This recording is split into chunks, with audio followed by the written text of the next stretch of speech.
conviction. I also have a complete and absolute commitment that that charging decision must be made independent of outside forces or the political winds that swirl about in this year and this era that we're in. It's an absolute commitment I have. And I hope that in these troubled times that our community, and maybe America, has perhaps rarely been in greater need of a neutral, professional person to referee these disputes in the criminal justice system. And so I provide that professional judgment, and I bring that to the evidence today. So the first thing I want to do is talk about a statute in Wisconsin designed specifically for the investigative and charging process for fatal police shootings. Thankfully, Jacob Blake is alive, right? He is grievously injured, but he is not deceased. But this statute is still an excellent guide to allow us our best chance at an independent, investigative, and charging decision. So what is the statute? If it's our guidepost, where does it take us? The statute first requires an investigation by an independent agency. In this case, the Department of Justice, the Division of Criminal Investigations, I'm going to call them DCI, got to the scene as soon as they could. They secured the scene, and they immediately began to be the investigative agency.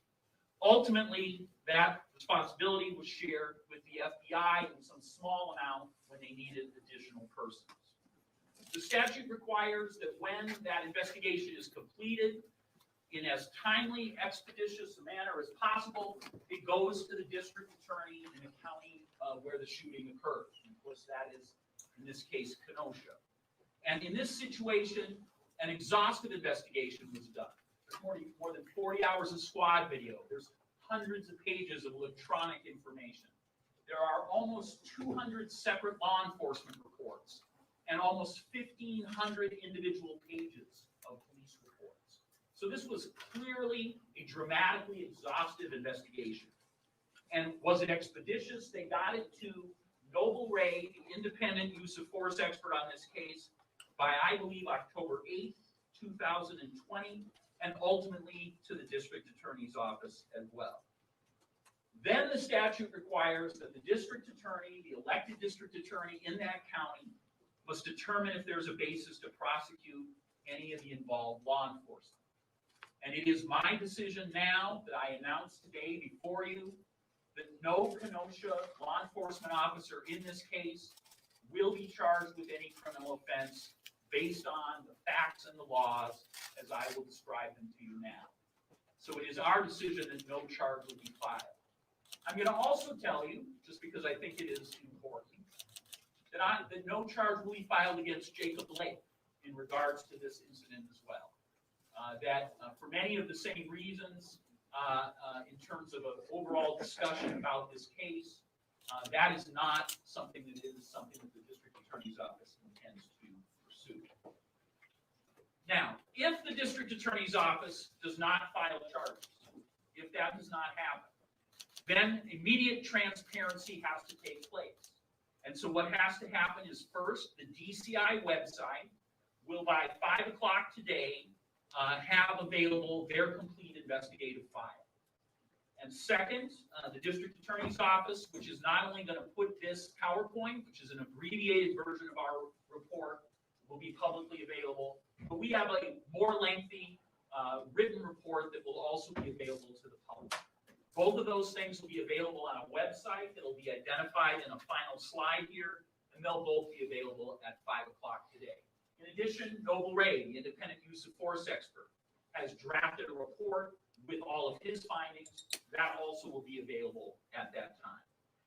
So now I intend to talk about what steps were taken specifically by the DA's office to prepare for this investigation, and then finally what our conclusions are about the law and the evidence in this case. As soon as I saw the video and shared the same emotional reactions that I think so many people in the public did, my first viewing of the circumstances of the video that certainly went viral immediately. I knew at that time that we needed to do the most independent charging decision and investigative process that could possibly be done. And at the very first moment I learned that, I called on the U.S. Attorney's Office to do a parallel civil rights investigation that would be a separate investigation and conclusion and findings from our own. Now, the U.S. Attorney's Office has civil rights specialists who prosecute and make charging decisions about officers and any misconduct. So they have specialists who do that. They work out of their Washington, D.C. office. They did agree that they would do an investigation. I know that is going on, and I invite you to contact that office to find out what their status is. I know they are attempting to get to a point where they're able to make charging decisions as well.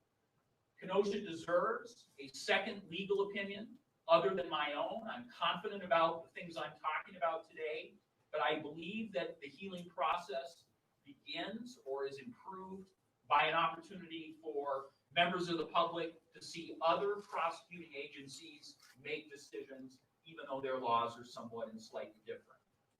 The other thing I did, and I think this is an unprecedented thing in the state of Wisconsin. I don't think this has ever been done before. I asked the Wisconsin Attorney General to select for this particular case a use of force expert who I had nothing to do with hiring. So I asked them to find someone so that there would be a truly and completely independent expert on issues of police training and on issues of whether the use of force in this case was reasonable. And the way I did that was I asked them to select the person without me having any input. And what the Attorney General did was he asked Noble Ray, who's with me today, who accepted. And I knew Noble Ray's name. I knew him as a national and state spokesperson for police reform and talking about bias in policing, and a person who had spent, after a long career at the Madison Police Department, his second career was trying to be a voice on those issues on a national level. When I first had my contact with Noble Ray, had never spoken to him in my life, had never met him in person in my life until after the selection was made. My first conversation with him was about how I wanted in no way to influence the decision he came to about the matters that mattered in this case. And I told him, no matter what you conclude, we're going to publish that. That will be an independently formed opinion. I won't have any influence, and you will be allowed to put anything you want in there, and I will invite you to offer any opinions you feel are appropriate. And you'll hear those shared by Noble Ray today, and you'll know that as you hear those, that those are facts and findings from an expert who the district attorney, in this case myself, did not influence. I also took pains to stay out of any contacts with any family members, any civil attorneys, any of the people who someone might think might have an ability to influence this decision. I purposely avoided those individuals. My first conversation with Jacob Blake was today, just minutes before this press conference, and I have still not spoken to any of the officers impacted in this case. Okay, so that is the legal status of the investigation. I now want to talk specifically about the law of self-defense. I do that because my laser focus throughout this presentation is going to be, if one was to charge any officer in this case, what would be the laws that govern that case? What would a jury trial look like? Because if you do not have a case you can prove beyond a reasonable doubt, as you're going to hear me talk about, then you're ethically obligated not to charge such a case. And in my belief is that this is not a case where there would be any dispute about any of the factual circumstances of this case, except for one piece of law, and that is self-defense. Remember, these are police officers who are uniformed officers. They're called to the scene on a designated domestic abuse call. When they get there, they know there is an arrest warrant for Jacob Blake, and they take actions at that time. And the question, really the only issue in this case, would be, do they have a right to the privilege of self-defense? So, this law, I would summarize as follows. The question to a jury would be, did Officer Shesky reasonably believe that the shooting at Jacob Blake was necessary to prevent being stabbed by him or necessary to prevent someone else from being in imminent danger of death or great bodily harm. Okay, that's the simple way of talking about it. What is reasonable belief? Okay, is it what you and I would think at our computer screen or in our living room? Well, the statute says reasonable belief is actually from the standpoint of Officer Shesky at the time of the shooting. So the jury is instructed that the reasonable belief idea is from the shoes of Officer Shesky when he makes his decision to fire the firearm. When we talk about police officers, courts have had to weigh in on this idea before. The U.S. Supreme Court, in the case I've cited here, 1989, has talked about the very specific circumstances for officers, that they're in tense, uncertain situations, and that a jury would essentially be instructed that they cannot use 20/20 hindsight, that they have to be talking about what the decision would reasonably be from an officer in the shoes of Officer Shesky with the information and training available at that moment. I think it is quite common for persons to think that have mistakes in their belief about the burden of proof for reasonable for self-defense. I've heard a number of people talk to me about this case, and they say, "Well, let the officers claim self-defense. They'd have to prove that." And the reality is that's just not the case. In Wisconsin, and I believe this is law throughout the country, but it's certainly in Wisconsin, when there is enough information to raise self-defense, the burden of proof is on the state. It's on the prosecutor to disprove self-defense.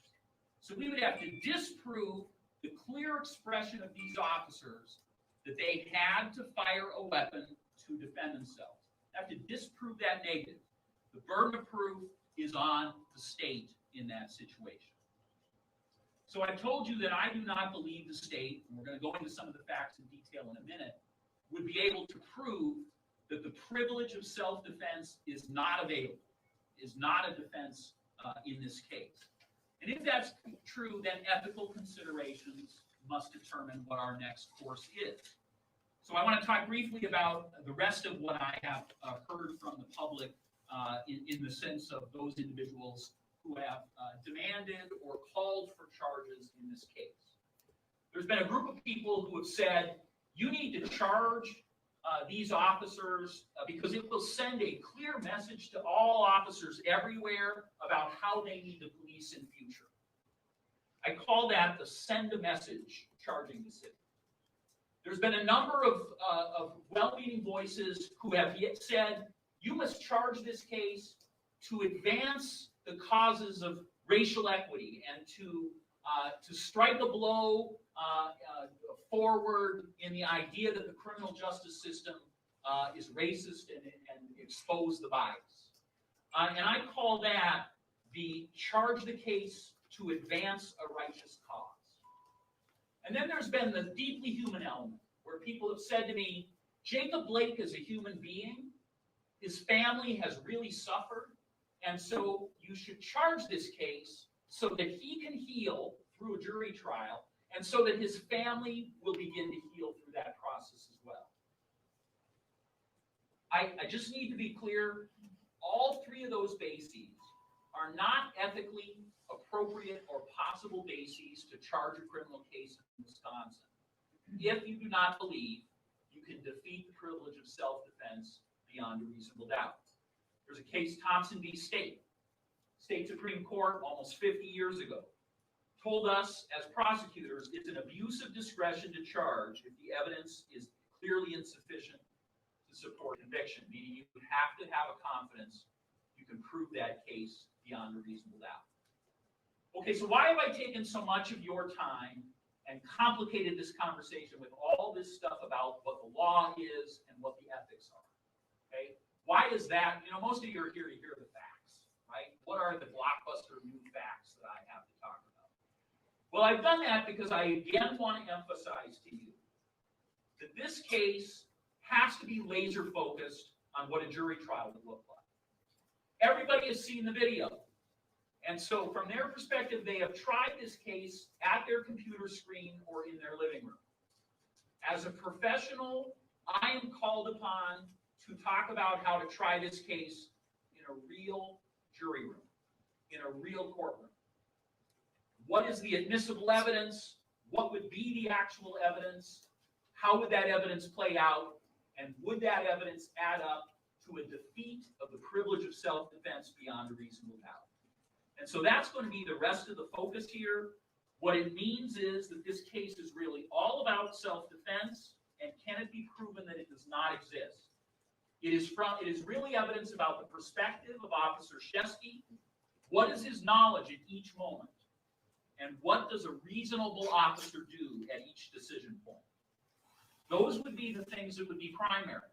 And almost none of those things are answered by the deeply disturbing video that we have all seen.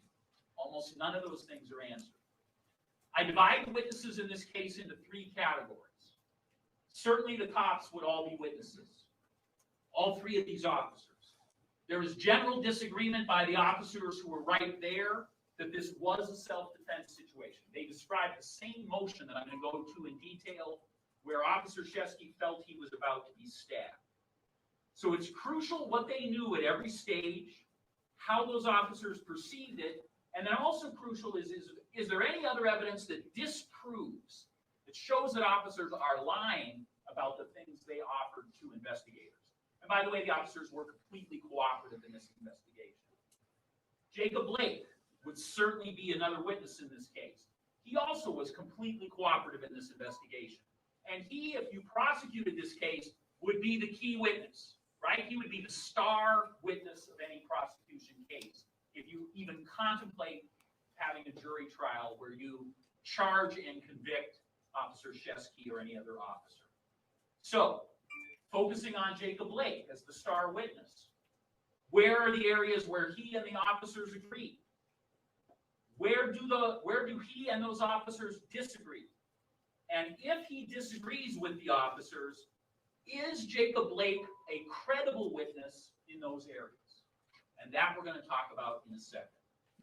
And then finally, the other civilians. And I kind of put all of us in that same category because we are sort of eyewitnesses as well, right? Because we've seen a video where we also have seen a snap, a few seconds of what occurred in this case. I believe that those civilians who were on the scene would also testify. They would be part of a trial, of course. But again, they do not testify to things that are really in dispute. And so I believe those civilians would be more defined by what they don't know, by the things they are not aware of, than the things they do know. And that when a jury considered this case, their importance would diminish because of the requirements of the statutes. Here are the four things I want you to consider as I talk about the evidence. Number one, is this a domestic abuse case? Okay, if it is a domestic abuse case, are there certain considerations and priorities that officers need to incorporate in what they do? Number two, was Jacob Blake armed? And if he was armed, what does that have to say about officers' decisions for self-defense? Number three, what does any physical evidence tell us? For instance, can we talk a little bit about entrance wounds into the body of Jacob Blake today and whether those have significance in supporting or in some way disproving any story that officers would have about being on the verge of being stabbed at the point that shots are fired? What about the taser evidence, the evidence of tasing that occurred in this case? And then, what does our independent use of force expert conclude is reasonable? What does he say that a reasonable officer would do at each decision point? And I'm going to submit to you right now, when a jury heard and thought about this case, when they hear an independently appointed use of force expert with the long credibility and expertise of this expert that you have before you today, when they hear that he would be testifying that each decision by the officers in this case are reasonable by police officers, are appropriate and reasonable uses of force, that would be decisive to a jury in determining whether the privilege of self-defense could ever be defeated beyond a reasonable doubt. Okay, so with that, I want to go through the evidence in some detail. First of all, what is the evidence about why police went to the scene? Well, we know on August 23rd, they were called by LaQuisha Booker. LaQuisha Booker called the police. She reported that Jacob Blake would not give her back the keys to her rental vehicle, and she was afraid he was going to take that vehicle and crash it.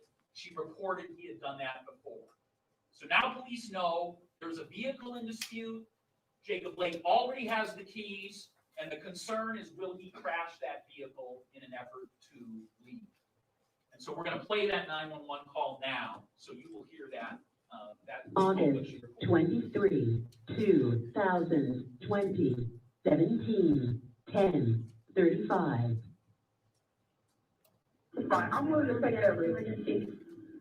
Yes, I need the officer to 2805 40 Street, Unit D. 2805 40 Street, letter D as in David.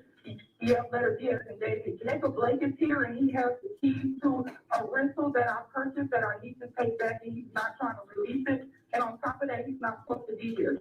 Today is his son's birthday, so I allowed him to spend a couple hours with him, but he's not giving me the keys to this rental. And that's all I'm asking for. I never would have called you guys. I promise you, I tried to keep from calling you guys. He's crashed numerous of my vehicles in the past, and I literally just bought one, like yesterday. And so just because he heard some false information, he's not willing to give me the keys to this car that doesn't even belong to me. Me and my sisters just saw him scared off in it and turn around and come back. So I need you guys to come and I need these keys. Okay, what is your name? My name is LaQuisha Booker. Go ahead and tell the girls that. Go ahead and tell them that. And not put your shoes on. The police are on their way here. Yes, it is. Do not put your shoes on. It will go back to the place. You didn't even want to go outside. Is Jacob there right now? Yes, and he's trying to kiss his kid so he can hurry up and leave. He was here just talking all types of crazy, and now he's walking off now. Now he's getting ready to leave. Well, let me get the license plate. Okay, and is he white, black, Hispanic?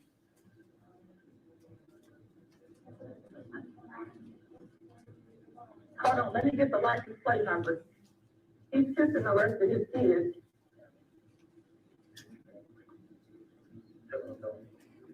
It's IDJ 935.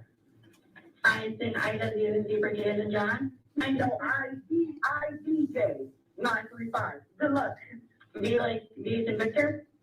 Yeah, V as in Victor. Okay. And he's probably about to go crash, and he's pulling off right now. IDJ 935. What state is it out of? Shut the fuck up, Dick.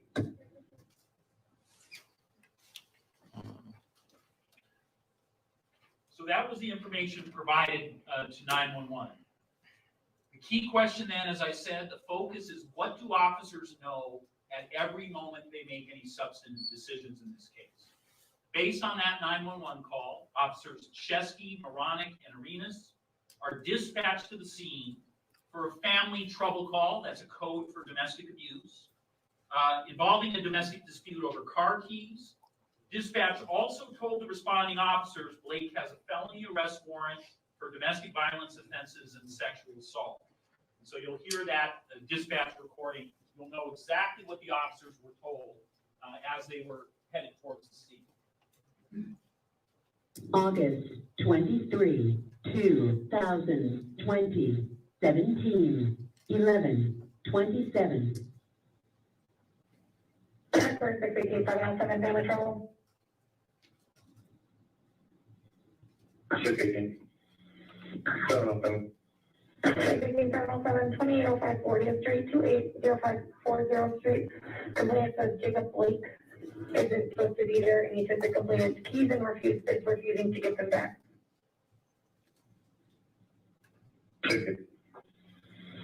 707. Heckler 618-707, just for 43, we have a alert at this address for 99 for that subject. 55. 707. This is what comes up on the squad computer. So what you're seeing now is a picture of what Officer Shesky, who's in the passenger seat. Officer Moronic is really a brand new officer. She's driving. Shesky's able to operate the squad computer as they proceed. And this is what is on there, including that warrant information. As you heard, they heard that that warrant is linked to the same address. Again, another sign to officers who do not have complete information available that this is the place where the sexual assault and domestic abuse occurred that Jacob Blake has a warrant for. That's the warrant. It's a felony warrant for his arrest. So that's the evidence that they have as they proceed in the squad car. And you'll hear that in a moment that Officer Shesky operates the squad computer and gets a little more information about the warrant as they are driving to the scene. What other information do officers collect before any force or any action is done by officers in this case? So they arrive at the scene. Officers Moronic, Shesky, and Arenas all gather and head towards where LaQuisha Booker and Jacob Blake are located at this apartment building. And Officer Shesky sees Blake putting a child in the disputed vehicle. So now Officer Shesky has the added information that this vehicle that he believes Jacob Blake has keys for, that he knows is in dispute, now has a kid that's been included in the mix in that vehicle.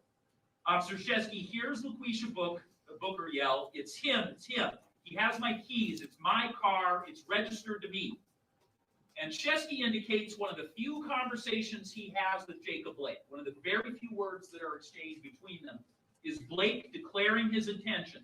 I'm taking the kid and I'm taking the car. Officer Moronic hears something similar from LaQuisha Booker. And for anyone who would doubt that the officers are truthful about any of their reporting, certainly there is a civilian witness who also says she hears LaQuisha Booker yell to the police, here he is, he's trying to take my kids and take my car. So I'm going to suggest to you that the information you've heard so far is clearly, to any officer who hears it, a domestic abuse scenario that is there for them to reference and think about in terms of the considerations they must now make. And this slide really encapsulates all the reasons that I think this is a domestic abuse case, and clearly that's how it would be presented to a jury in thinking about what police officers are thinking about this case at the time. Now, I don't know if that's been out in the public. I don't know if any public take on the Jacob Blake shooting has been, oh, well, wait a second, let's consider how officers have to think about domestic abuse. And so there may be persons out there in the public who would be deeply skeptical of that. They would say, you know what this sounds like so far is a guy who's trying to go somewhere with his kids and there's some argument over keys. That doesn't sound like domestic abuse to me. You haven't said anything about violence, for instance. And only for that reason do I believe this slide that's coming now about prior contacts between Jacob Blake and LaQuisha Booker on the issue of domestic abuse. It is only relevant for that purpose I just described. For anyone out there who says, you haven't in any way shown me that there's anything real about domestic abuse here, for those persons, I suggest to you that a pattern is very clear. Now, let me be fair. Let me be absolutely fair here. No officer involved in this call knew about these contacts. So this is not something that would come up in a trial, okay? This is not something that anyone out there in the public could consider to just say, well, that means what he's saying is Jacob Blake's a bad guy, therefore, this is a different case. All I'm suggesting to you is that because many of the pieces of controlling behavior in these cases are about Jacob Blake seizing the keys or the car of LaQuisha Booker, and that there are instances of violence in some of these other cases, and that this is a pattern of behavior that the police have been involved in many times, that this really is an actual domestic abuse scenario played out one more time, unfortunately, on August 23rd. Controlling behavior is Jacob Blake, evidently hearing news he doesn't want to hear, and so deciding, now I'm going to take the kids, now I'm going to take the car. And LaQuisha Booker, powerless in that situation, going to the only place she believes that she will be able to get support, and that is law enforcement, to try to stop that stuff from happening. Okay, so that's what these contacts are about. One of these contacts, the one that's the last one on the list, dated May 3rd, is the warrant case, is the case that is the warrant for his arrest.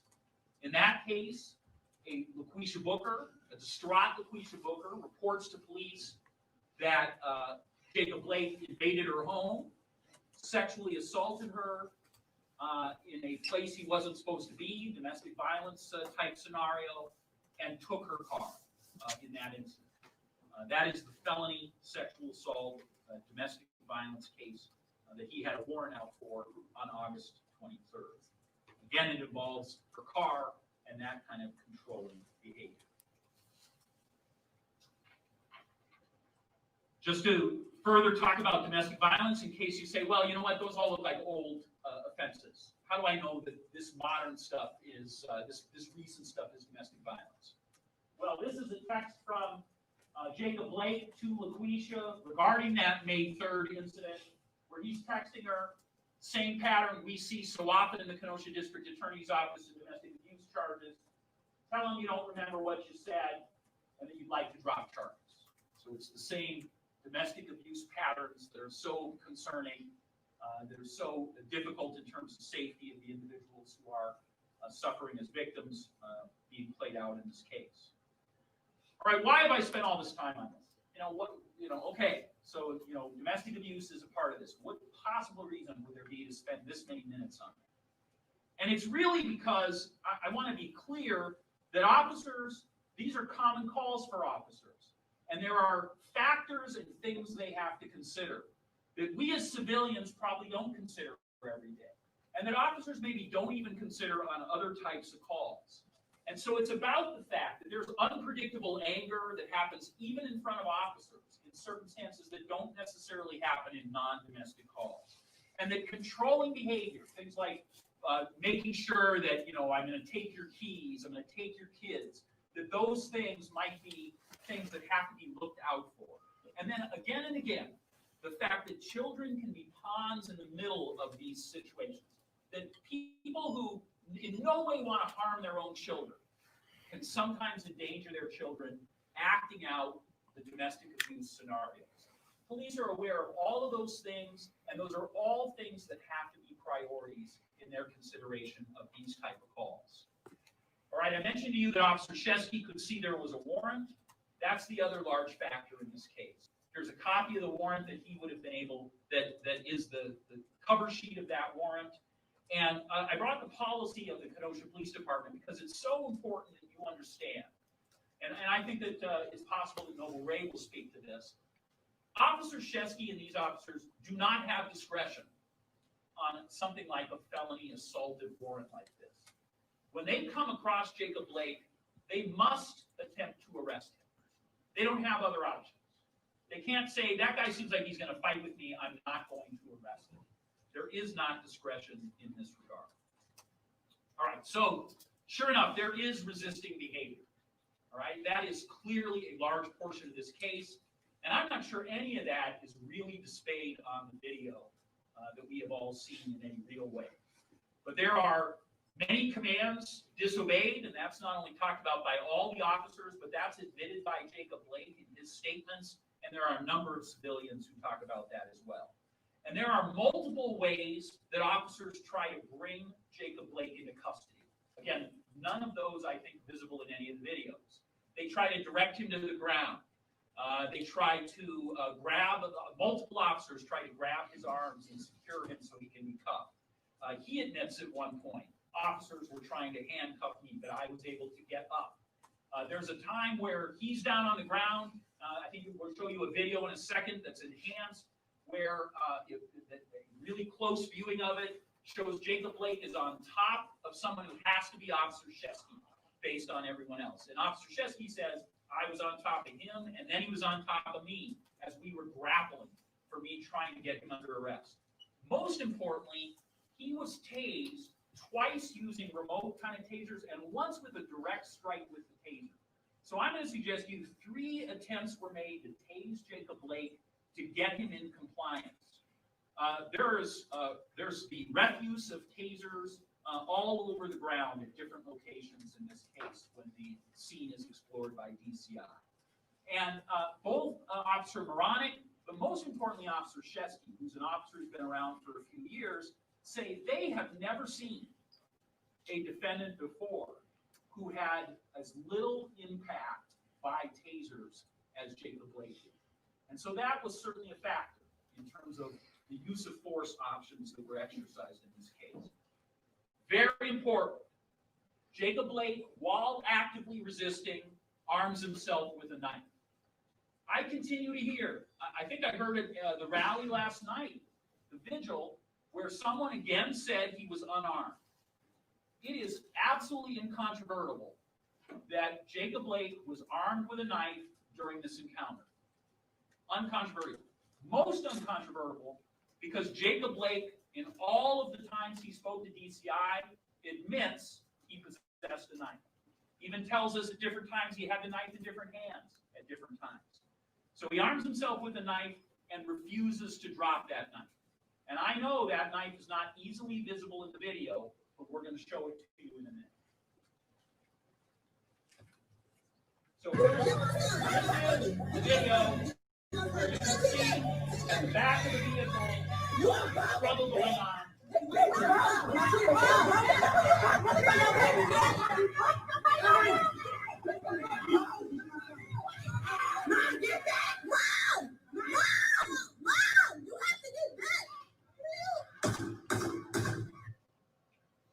So there's a lot of that video that is on the other side of the vehicle, as many of you saw. And again, that's an enhanced video, but it's unsteadily handled. Obviously, the person very nervous because of the traumatic events occurring as they video. But it does show a moment where Jacob Blake is on top of somebody who has to be Officer Shesky and shows at least a glimpse of the struggle that otherwise is not captured on video.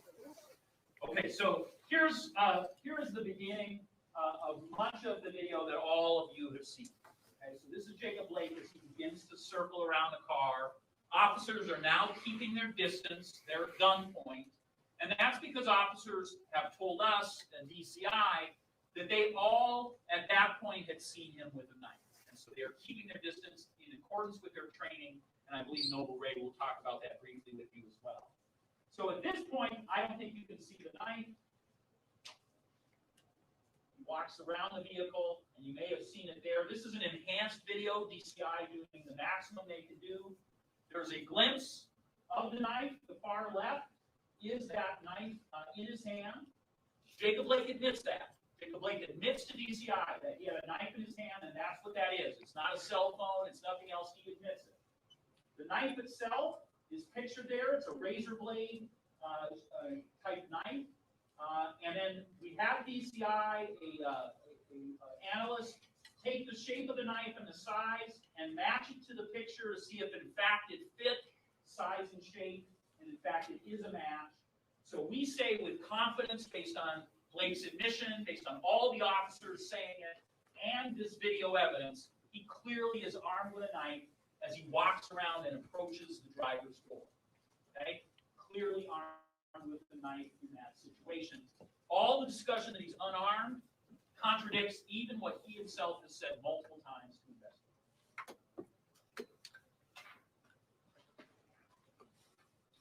Officers also yell, and citizen witnesses hear this, drop the knife. Under what circumstance would they be so specific unless it was a knife that they saw? I'm going to have you briefly listen to that enhanced audio.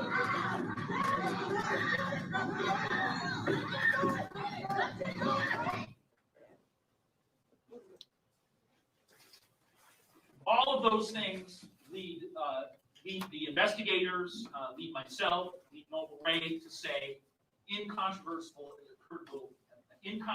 evidence, that he's armed with a knife in this situation. So what happens next? So Officer Shesky, again, confronted with the information we know so far, has additional decisions to make at the point we just left that video. Officer Shesky knows that an armed man with a felony warrant who has just forcefully resisted arrest appears to be about to flee in a vehicle that is a disputed vehicle, and there's at least one child in the back.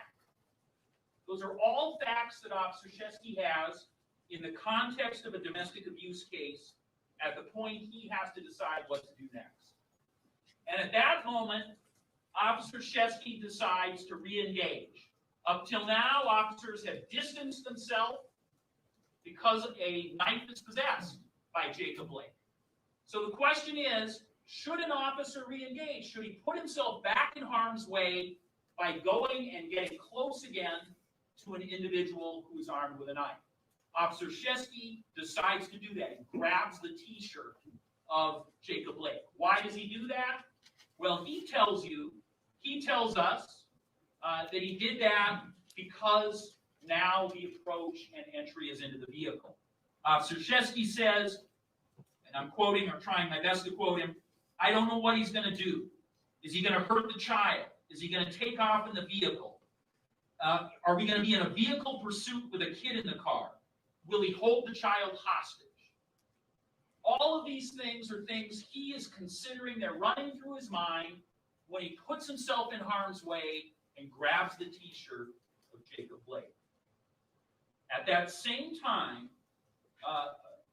and let me just say, first of all, a use of force expert, Noble Ray, finds that decision to re-engage based on the factors that Shesky cited in my quote. Use of force expert Noble Ray has made the finding that was a reasonable decision to re-engage at that time. Obviously, risking at that point that there be further confrontation and the potential for harm. So this is the moment in this picture you're going to see now. This is the moment where Officer Shesky decides, I've got to re-engage. At this same time, Jacob Blake tells investigators, I have switched the knife, which was in my left hand, and I have moved it to my right hand, because he opens the door with his left hand. So now we know the knife has moved to his right hand per what he says to DCI, and also the fact that this door is opened with the left hand. This is the moment where Officer Shesky makes a decision. I can't let him get in that car without being back in harm's way.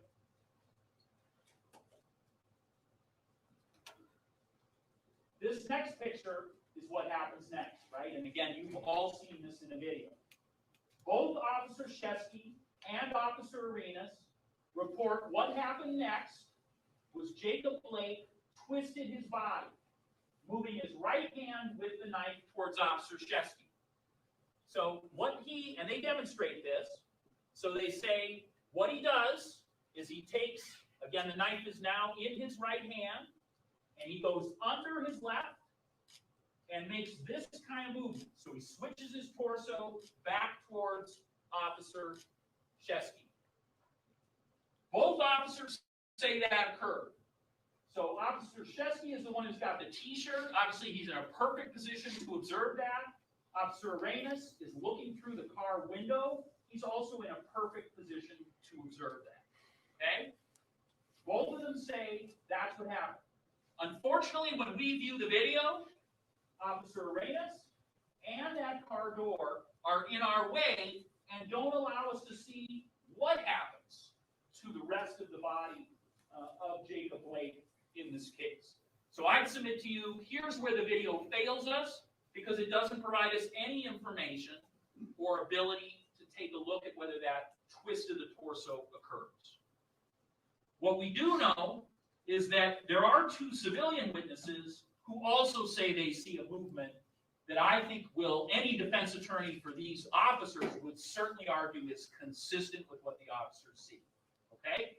Why is this important? Because then this is not just officers saying this has occurred. This is other civilians on the scene who, based on their vantage point, are also able to add this perspective.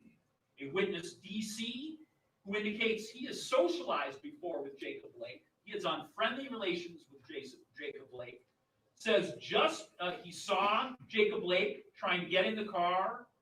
He saw Jacob Blake ignoring officers' commands, and ultimately he saw Jacob Blake, what he says is twist his torso toward the officer from right to left, shots. He describes that twisting of the torso motion as sudden and rapid. And he's down the street, again at a vantage point that is less obscure than our video in terms of the door.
That.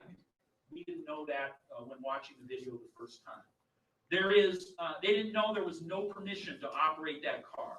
And some of them didn't know that there was a child in the car.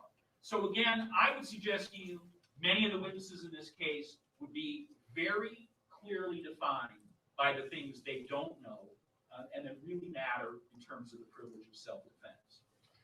So I showed you what the motion was that the officers described, right? That move with the right, with that right hand in a stabbing motion with the knife. By the way, the picture of the knife that was in the center picture in that slide was the picture taken from the driver's side floorboard. And that knife, as you saw, was open at the blade, right? So that's an open-bladed knife that was found exactly at this scene on the floorboard of that vehicle. All right. So I've described to you that both officers described this motion. From my perspective, another valuable piece of information in terms of whether the defense privilege of self-defense is available is that Officer Arenas offers to DCI that from his vantage point that I showed you right at the car window,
break 7 times.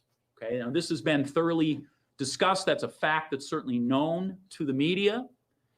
What the media may not know, and again, I've heard the narrative many, many times over the last few months where people say Jacob Blake was shot in the back 7 times.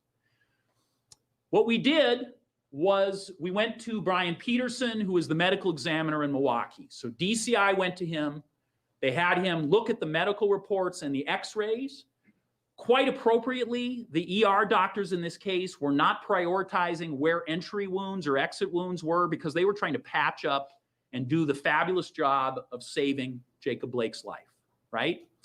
So we asked an expert to come in who usually looks at cases, obviously, when people are deceased, right? A medical examiner.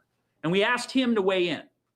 And the opinion he has offered is that 4 of the wounds are to Jacob Blake's back, but 3 wounds are to Jacob Blake's left side. 3 of the entrance wounds are to Jacob Blake's left side. Okay, so again, Officer Shesky fired 7 times. It is absolutely appropriate for the public and any of us to consider, well, is that 7 shots excessive? Is that too many shots? And here's where Noble Ray again offers his expertise. He went into some detail in his report, and I believe we'll talk a little bit today about why 7 shots would happen and why that is within what he would consider a reasonable range of shots. Most importantly, Officer Shesky says, I continued to fire until Jacob Blake dropped the knife because I am trained to fire until the threat stops. So here's what happens, according to the officers. What happens is that Jacob Blake makes this motion, okay? He's fired on, and we know that Jacob Blake ultimately ends up seated in the driver's seat of the vehicle. We also know that his right hand has the knife and that it is dropped on the driver's side floorboard.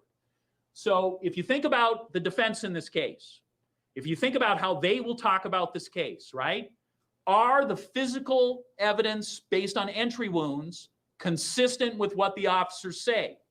Well, if you go to stab someone, the portion of your body that is exposed is the left side. That's what is facing an officer, Officer Shesky, who is firing the shots. We'll show you a diagram of where those shots are located on the body. This is, again, the best estimate. Here is Brian Peterson, the doctor, offering that opinion. So you can see those primary entrance wounds are right under that armpit, okay, on the side, 3 of them there.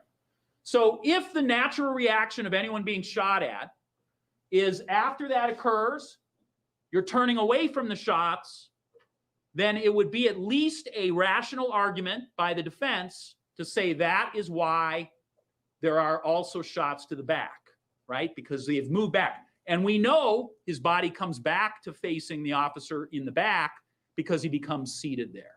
Now, we have no way of determining which of those 7 shots come when.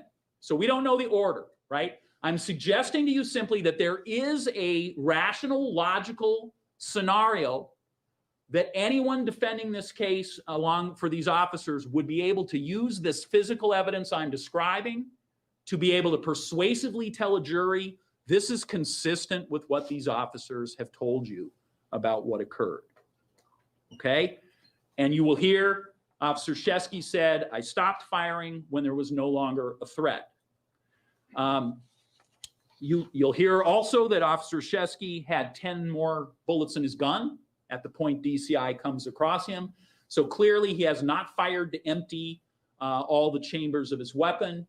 He stopped volitionally firing that weapon. He indicates why or when he did that. I want to mention one other moment that mattered to me. I don't know if it will to you, but I just thought it has to do with the tremendous difficulties and challenging of modern policing in the era that we're thinking about today. Officer Shesky says that after he finished shooting, that Jacob Blake came to a seated situation. He put his weapon away, immediately tried to determine whether any other weapons were a threat, and then he pulled out Jacob Blake and immediately began life-saving measures on him. And that's also reported by the videographer in this case, who says, as a civilian witness, those officers took him out immediately and began to help him. And here's a moment that I thought mattered because it talks about all the things that we are demanding and expect of officers. Because this is seconds after Jacob Blake, according to Officer Shesky, is moving a weapon to try to stab him, and after Officer Shesky has fired his weapon at Jacob Blake. Shesky says, Blake kept saying on the ground, I'm going to die. And Shesky kept saying to him, you're going to be okay, as they waited for the ambulance. Here's the officer and man who were just in kind of mortal conflict, right? And now the officer's role is to be the consoler, to be the person who tries to get him through those grievous injuries. That is the varied, complex conversation that we need to have about law enforcement in America today. Because Officer Shesky seamlessly wore both of those hats at the moment in this incident. Without delay, without pause, he wore both of the hats that we absolutely would want him to wear in that situation. A protector of a domestic abuse situation, and then ultimately a protector and consoler to Jacob Blake. Okay, I mentioned Jacob Blake would be a star witness, okay? Absolutely necessary witness if anyone was to say that Officer Shesky was going to be charged with criminal behavior. You would absolutely need to put Jacob Blake on the stand, no doubt about it. And so the question would be, are there a lot of things he agrees with the officers on? And there is. He admits he got into an argument with LaQuisha Booker. He admits he wouldn't give back the car keys. He admits he was armed with a knife.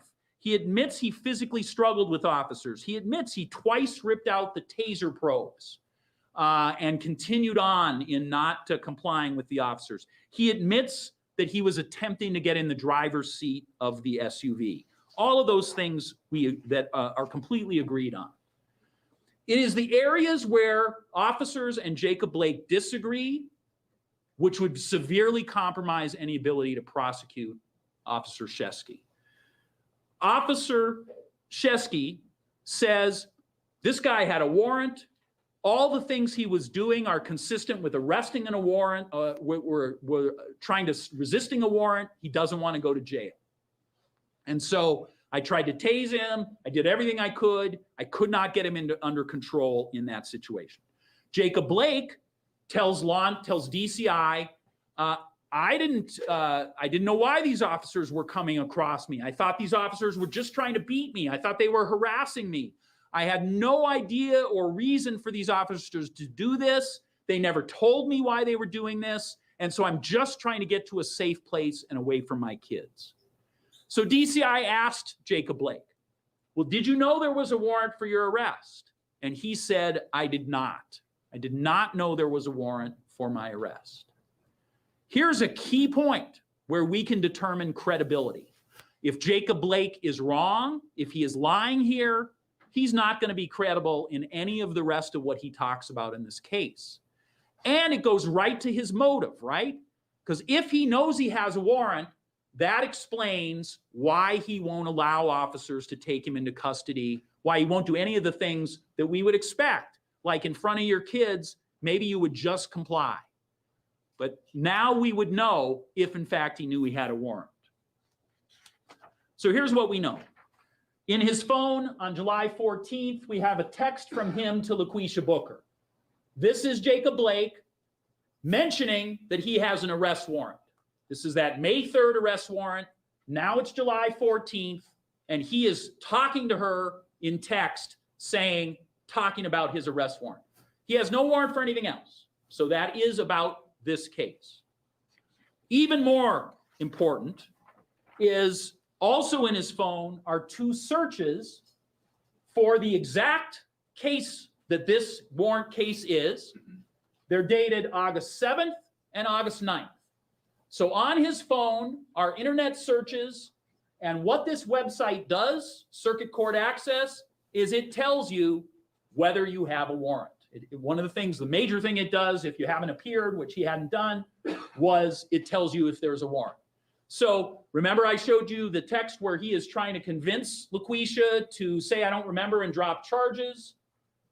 Here he is checking to see if that's occurring. This is just a couple weeks before the shooting. He knows, based on these searches, that there is a warrant for his arrest. Another key question in this case for this star witness, Jacob Blake, at a jury trial would be, what is his intention with this knife? Now, this is a huge controversy. Jacob Blake says, I had a knife. I don't remember if it was open or not. I don't think it was open. We know it was open. We found it that way. You've seen the video. You've seen the picture. But more importantly, he says, I had no intention in any way of doing anything towards an officer with this knife. I never lunged at an officer. I never twisted my body towards an officer with this knife. The knife had no impact where I was trying to do something with an officer. And so there is a quote from him to DCI. He says to DCI, why would I pull a knife on a cop? What am I, a knife thrower? I ain't gonna pull no knife on no damn cop. That's just stupid, okay? Here's why this is important. Because when he says to DCI, I would never be that guy. I'm not the guy who would ever pull a knife on a cop. Now he is exposed to cross-examination. Remember, if he's going to take the stand, the defense attorneys are going to cross-examine him. And the problem is there's a 2010 case, Cook County Sheriff's Department case, which will be subject to withering cross-examination on Jacob Blake having made that statement I just described. So here's what would happen. He would be asked on cross-examination, so you say you're an individual who would never pull a knife on an officer, is that true? Well, isn't there a prior occasion in 2010 where you also resisted officers when they tried to command? And isn't it true that in that case, you also reached into your waistband with your left hand and pulled out a knife? By the way, that's what what the officers say occurred in our case as well. Left hand got the knife out of the waistband. And isn't it true that in that case in 2010, you produced a knife where the blade was open? Remember, in our case, a knife is produced with the blade open. And isn't it true that officers jumped back, they yelled knife, and they drew weapons? And even after those officers in 2010 drew those weapons, you slashed with at an officer's chest. And then he'd be asked under cross-examination, isn't it true even after officers pointed weapons at you, you proceeded towards them, saying, come on and shoot me, still swirling that knife around in a threatening manner? And isn't it finally true that you refused repeated commands to drop the knife and were tased multiple times before they took you into custody? Okay? A lot of similarities to our case. Again, it in no way would be able to demonstrate to you folks that he acted in conformity. This is 10 years ago. But he would be subject to absolutely devastating cross-examination that a jury would hear about an incident where he did display a knife. And if he denied any of those things, he would be shown the police reports. If I was cross-examining him, I would present him with the police reports and say, please read this. Are you saying the officer is lying when he reports each of those details? That would be the jury trial that would occur if Officer Shesky was charged and the privilege of self-defense would be in place. Okay, so I've told you about two ways that I think Jacob Blake would be devastated as a witness in a jury trial. And I do that from a professional place. I want to briefly talk about LaQuisha Booker. I've mentioned her by name today, despite the fact that she's an domestic abuse victim in my perception of this case.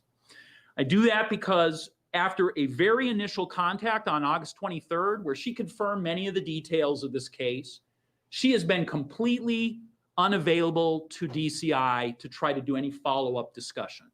So here's a witness who's present directly for almost all of what happened. She's the person who originally made the call to police, and she has not made herself available to DCI. And so really, as a prosecutor, I'm only able to go with the evidence that is available to me, and she has not been available. She also was not available to the special prosecutor on that warrant case. So Walworth County took that case as a special prosecutor. They could not find her. They could not serve her. And so when they resolved their case, they made a record saying, we're not able to find her. A week after, right after Thanksgiving, we were very close to being at a point where we were going to issue a decision in this case. And DCI received a tip that has some factual discussion or circumstances as to why LaQuisha Booker may not have been available either to DCI or to Walworth law enforcement. And at that time, those things began to be investigated by DCI. And so we wanted to give DCI could be completed. It's still a pending investigation. I'm not going to answer any other questions other than we have no specific concern that she's unsafe. But I'm indicating to you there is an investigation going on about that. Again, I'm going to refuse to answer any additional questions regarding that.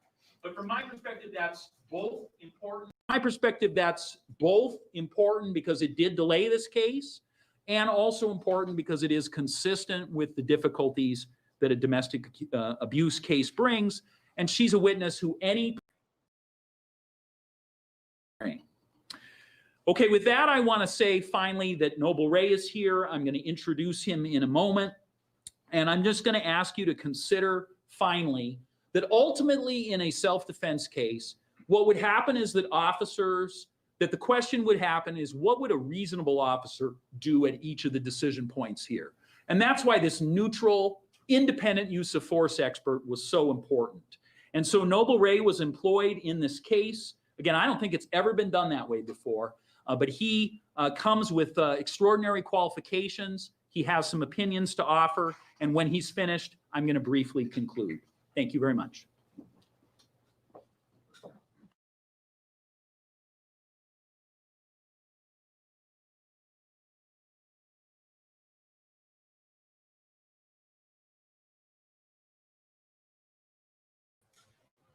Well, thank you. What I'm going to do is I'm going to highlight some things. I'm going to stay pretty much close to issues related to use of force related to this particular case. I'm going to be brief because I think the DA has covered most of the points, most of the salient points with this particular case. Let me start off by saying, just like many of you, when I was contacted originally by the Attorney General's office about exploring if I could be part of this particular case, I was a bit surprised because having served as a chief of police in the state of Wisconsin for 10 years, and law enforcement here for 30 years, this is something that is unique. This is something that has not been done, to my knowledge, where you would have an expert witness in this fashion. Usually it's someone that is in the field doing it. The reason why I was asked was because in the state of Wisconsin, for those of you that are not aware, there was a law that was passed in 2014 that required that the Department of Criminal Investigations would have to do the investigation. And that was for reasons of transparency, objectivity, etc. But before then, as a chief of police in the state of Wisconsin, we had to do our own investigations. So I had the unique responsibility as a chief of police for 10 years of overseeing somewhere in the neighborhood of 10 to 20 officer-involved shootings. So I come to this with the perspective of having to deal with officer-involved shootings as an administrator, as someone who has investigated, and as a 30-year officer that has investigated use of force complaints. So that is my background, I believe, was the reason, one of the reasons why I was asked, along with, working at a national level, dealing with reform issues, both on a national level, working as a deputy monitor in Cleveland. I won't go through a whole lot of the background, but I think those are the reasons why I was asked. My resume and my bio is also will be available with my report. So if someone needs to look further in terms of my background, it is available to you. Like most Americans that saw that video back in August, like most Americans, I was very troubled. I was emotionally troubled. As a person, that really bothered me. From a human standpoint, it just cut away in ways that most of us really understand. That was very difficult to watch. As a police professional, when I looked at that, I had problems. The first thing that came to my mind as Mr. Blake is rounding the corner in front of that vehicle is, why didn't the officers just grab him? Why didn't they just grab a hold of this guy and take him down? Why did they allow for him to get to that side of the car and then shoot him in the back? That's how I felt. And those were my feelings that I had. The other feelings and emotions that came from this was this. You had a mother, and I'm a father. You had a grandmother, you had a mother that you could see on television was in a lot of pain in terms of what happened to her son. You had a father that was angry, which I understood. I understood that time and that date, the anger and the feelings. Having led a police organization for 10 years, I knew that the officers and their families were also going through anguish. Overtones of a domestic violence situation led me to believe that these things are still real in the society. So that's how I came to this. These are the emotions, these are the thoughts that I came to this. I was asked to do an independent investigation, an independent review. Again, as an administrator, as someone who hasn't been involved with use of force issues. So let me hit on some points because again, I think a lot of the points have been hit on, but I do want to emphasize some things that was there. First of all, officers in the state of Wisconsin and all over the United States are bound by Graham versus Connor. It is at the root of what they're thinking. It is at the root of how they approach a use of force situation. And Graham versus Connor, there are three things in the state of Wisconsin and all over the United States that an officer is thinking about in use of force. One is the crime. And in this particular case was unique. The seriousness of the crime was already taken care of in reality because it was a search warrant, a serious felony warrant for sexual assault, a serious felony warrant. So that part was taken care of. And what's important about that is that in most use of force incidents, an officer is calculating in their mind, do they have PC? Is this serious enough based upon Tennessee versus Garner? You have to have some level of seriousness, okay? So that was one, the crime. It was already taken care of. The PC was already dealt with by a judge and had been signed off on it. So that's one. Number two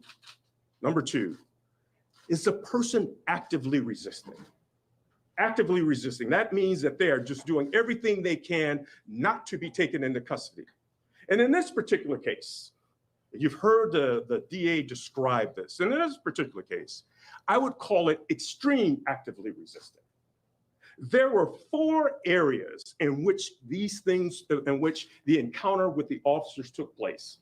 And I will describe these 4 areas because what most people in America saw was the last part. They saw the part where the struggle is taking place and the officers back away and then Mr. Blake goes around the corner. But there was something that happened before then that I want to describe. What happened before then is Officer Shishke and the other officers responded and they knew they immediately were going to make an arrest. That's the nature of an arrest warrant. Officer Shishke approaches Mr. Blake. They have a brief dialogue. According to Officer Shishke, he believes that Blake is going to try and run. So he immediately reaches out during this very brief conversation and tries to take Blake into custody. And it is at that point that it is on. The active resisting starts to take place. Officer Shishke is not able, and the other officers are not able to take him into custody. This takes place on the back right part of the SUV, of the vehicle. And at that time, Blake has a knife. He's not displaying it, but he has a knife. He has it on him. And that part, people, again, it's not clear. He has it when this encounter first starts. During that portion where they're at the back right quarter panel of the vehicle and they're struggling with Blake, as what was described, he is tased at that time. And let me just take just one step back. From a use of force standpoint, the way officers are trained is that first, your presence is part of the use of force and what you do. You'll all go and you've seen the protests that we've had. And if you see officers out there, the presence means something. That means that a person knows that when they see an officer, there's certain things that they should be reticent about and understand what's going on. So presence. Then two, dialogue. They try to dialogue. But as what was mentioned and what I found in the reports is that it happened so quick. There were some comments exchanged between Blake and Officer Shishki, and it was on. So presence and dialogue, those are two different things. I mean, those are two key parts of use of force. Then the third part of this is that they were physically with open hands trying to take him into custody. And this went on and on and on. Okay, the other part, while they're at this back right corner panel, is that Mr. Blake is tased. The taser prongs, based upon the officers, they believe that they deployed the taser in the manner in which it should have worked. Mr. Blake takes the taser prongs out. They have little or no effect. At the same location, they try what is referred to as a drive stun. Now, if you talk to people in the profession that really are experts on tasers and the impact of tasers, this is unusual. Tasers work somewhere in the neighborhood of 60 to 70% success rate, depending upon the department that is.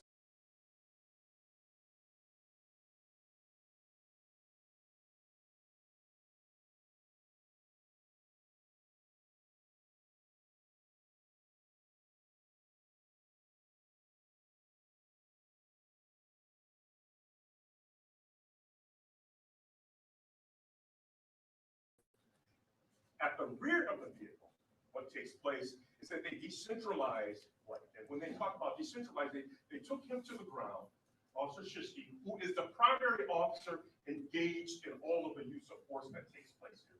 He takes him to the ground to immobilize him, to make sure that they're trying to take control.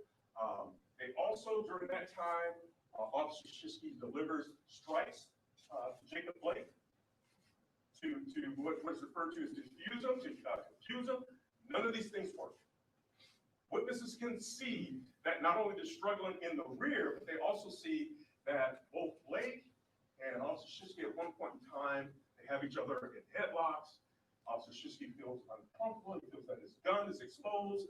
These are things that take place. Now, so you start to the back right corner panel, you go to the rear. The struggle continues to ensue. It reaches a point where Officer Moronic believes that things have gotten out of control. They're unable to, restrain him or take him into custody. That she decides at that particular time to contact dispatch to have more officers respond. And they also make the comment. Two of the officers, Officer Shishki, Officer Moronic, make the comment that they feel that, that they don't have control. They're starting to feel tired. 87 degrees, it is hot, it is an August day, they're losing, they feel Blake is actually stronger than they are, so they move back to the back right corner panel. That is the part where everyone starts to see this thing again. That's what's covered in video. So you miss the other two parts. So when they're back by that back right corner panel, that is where, let me take a step back because I'm missing an important piece because it wasn't covered. When Blake is first contacted, he has the knife. The knife, it drops or it is placed. It is either dropped or placed. It's kind of unsure when you listen to the statement, but it falls down and it is by the vehicle, underneath the vehicle. And then Blake and the officers are struggling. They go back around. I believe, based upon the statements that I've read, that he does not have a knife at that time. When he's at the rear of the vehicle. That's why I'm using the vehicle. That's why I'm using the locations. So when they struggle back around to the back right corner panel, it is at that time, I believe, that Mr. Blake recovers the knife and is armed again. He picks the knife back up. Those are his words, that he picks the knife back up and he is armed at that particular time. So back at the right, that corner panel, they're struggling with him. He is tased again. He pulls the prongs out again. Now, during this struggle, the officers, two of the officers believe that they have seen a knife and they describe it in their reports. The primary officer involved in this, Officer Shishki, has not seen the knife, but he believes that Blake is going for a weapon, and he describes that in his report. So what you have is that you have the struggle going on where you have the two officers believe that they have seen the knife, they describe it in two different ways, they move back around, and it is at this particular time that the struggle ensues. They're on the right side, back on the right side of the vehicle. They have backed away, they have tased them. The struggle again continues. And then at one point in time, when they're back on the right side again, it is Officer Moronic who shouts, "The knife." They see the knife. See the knife. It is at that point where the officers create distance. They step back with their firearms, and that's what you see on the video. So just again, so it's really clear, it starts from the back right corner panel, it goes to the back of the vehicle, and then it comes back around. When it comes back around, that is when Blake picks the knife back up. So there was a lot missing out of that. And once he picks the knife back up, and as he starts to move around, that is actually the first time that the primary officer in this, Officer Shishki, sees the knife. That is the first time. So we have this thing that is rapidly evolving. It's dynamic. How rapidly evolving it was? From the time that this thing starts, from the time that the officers arrive and they move around, and as District Attorney Gravely described, that as you've seen in the video, Blake moves around the vehicle. They go around to the front driver's side, and they start to pull on Blake, and then the shots are fired. From the time the officers arrive until the time those shots are fired, it is 1 minute, approximately 1 minute and 5 seconds. So all of this has taken place in 1 minute and 5 seconds. That's how rapidly evolving the situation was. So I just wanted to give that overview because I think a lot of that was missed. Let me quickly go over, because one of the questions that I was asked, and I'm constantly asked when people knew that I was involved in this, and again, this was covered, but I do want to hit some of those, was, did Blake have a knife? And it was overwhelming information indicating that he did. Investigators, and all of the investigations, Blake was very clear that he had a knife. As I mentioned, he had it at the beginning. The knife is dropped at one point in time during the struggle. Blake decides to pick the knife back up. It is armed, it is visible, they see it, they move back around. All three responding officers report seeing it. It was at the end that they all saw it and they reacted to it in a use of force manner. Now, just think about this. The two officers saw the knife. Two of the officers saw the knife at the beginning. But because, and this is what I surmise, but because Officer Shishki was so involved with the struggle that they could not back away. Because what you're trained to do is create distance and space so that you can take evasive action and maybe take cover, maybe create dialogue. And that's what they did in the end. They created distance and space, as you can see in that video. There are several photos taken at the scene where you see the knife that was there, that was described in the end when Blake was shot, and it's on the floorboard of the driver's seat. You also see photos at the processing center where the knife is resting there.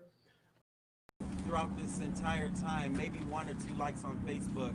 So it goes to show what I said earlier on when this first broke out in August, that on August 23rd, my birthday, was that we have two Kenoshas, the have and the have not, or the black and the white. And this further shows for us in the black and brown communities what it continues to be. So after Alvin Owens, ALVINOWENS. And I was going to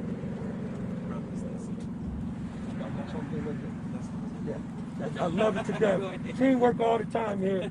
Just want to state a fact that sometimes gets washed and everything. Racine, Kenosha, and Milwaukee help the Blake family as we rallied around support for little Jake turn a red state blue. And nobody can take that from us. We walked 38 miles to get the vote out from Kenosha to Milwaukee, huh? And the city, only to show up and there's 500 some people in the park to receive us. Well, I say that to say before Ms. Tanya comes back up here to introduce Minister Khalifa, that African descendants showed us through the voting process we got power. I can't hear you. We got power. And what we're going to do with that power in 2021 is to get the proper people in the proper seats that have humanity for everybody in this county, city, and state. Ms. Tanya has something she wanted to say. Real quick, you know, we have the National Guard here. We have our courthouse built that, you know, boarded up. And what's so interesting is everyone is so concerned about, you know, their properties and the fires and the burnings. Those are buildings. We in no way condone any of that, but what about the people? Jacob was shot 7 times in his back. And we do not believe that they were dispersed here to protect us. That is not the case. But I needed to say that. You know, there's all this concern by the city and all the officials about the dwellings. Those are exactly that. They're dwellings. They don't have a heartbeat. They're inanimate objects. But yet and still, that's all we hear about. Unless, if it's not coming from us out here demanding, we're only hearing about materialistic things that absolutely mean nothing at the end of the day. What about the Black and brown people in this community and our lives and how we feel we're under threat constantly? So I just needed to say that so that people understand this is not about buildings. This is about people and how any one of us can be shot down in the street and there are no consequences for it. And here comes Minister Khalifa from Milwaukee. All of us are not.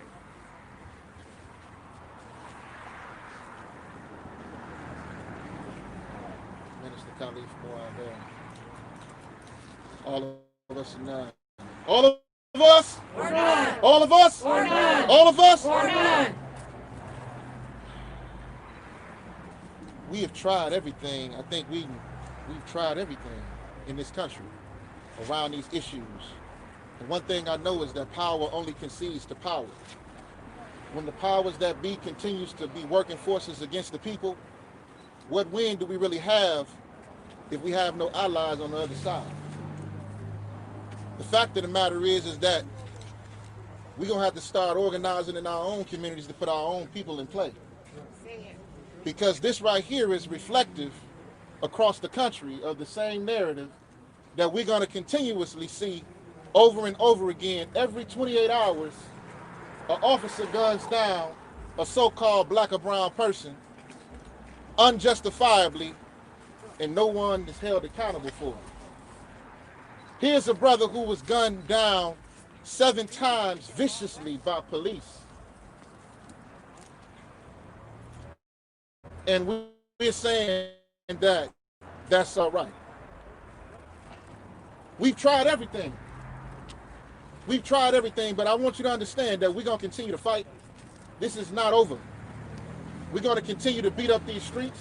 Yes, sir. We're going to continue to organize across this state, Yes, sir. across this country. Yes, sir. We're going to go all the way to the Supreme Court. Yes, sir. We're going to change laws from the top down Yes, sir.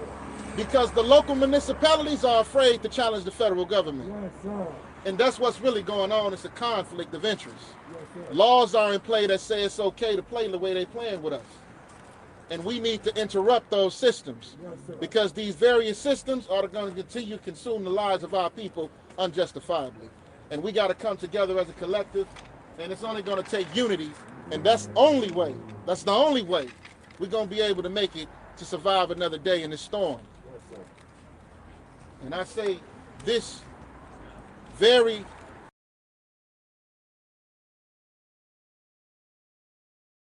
fight. This is more than just a fight. Because lives are being taken, families are being broken, communities are being severed and shattered to pieces. And we're still saying the same old Black Lives Matter song, and nobody's hearing us. But everybody march with us when it's time to march. But when it's time to stand up behind those doors, to make these decisions, to come with these indictments, everybody's on the same side, and we locked out the door, and we're not at the table, and that's got to change. All of us? Or none. All of us? Or none. All of us? Or none. We're going to wrap it up shortly. We're going to take a few more questions for the attorney of the family and Justin Blake, because we do want to respect residents that live here in our building. Question right here. Identify yourself. My name is Margarino. I'm with the Washington Post. Do you, they talked about Jacob Blake having a knife on the scene. Can you respond to that?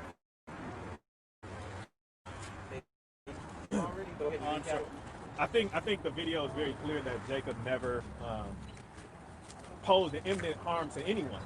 That there was never a knife extended. He never raised a knife. He never unfolded a knife.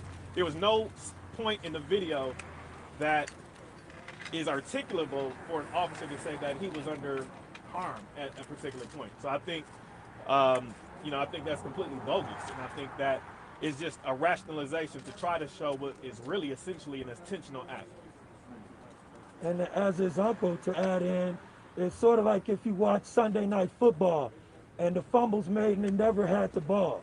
It may have been present, but it was not in his possession. And I think it's also important to add, just to piggyback, that it's not against the law to have a knife. Right. I mean, people have knives for a variety of different reasons, and Jacob Blake is privy to having a knife. I mean, he's not, there's no reason why he should be restricted from doing so, just like any other American. Any other questions? Over here, Dennis.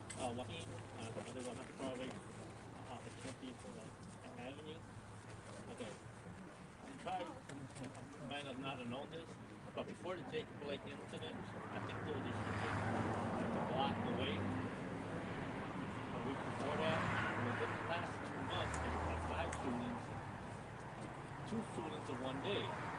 And they said that they think there was some, like a little gangbanging from the scene in Kenosha. Get to the question, sir. Okay. Thank you.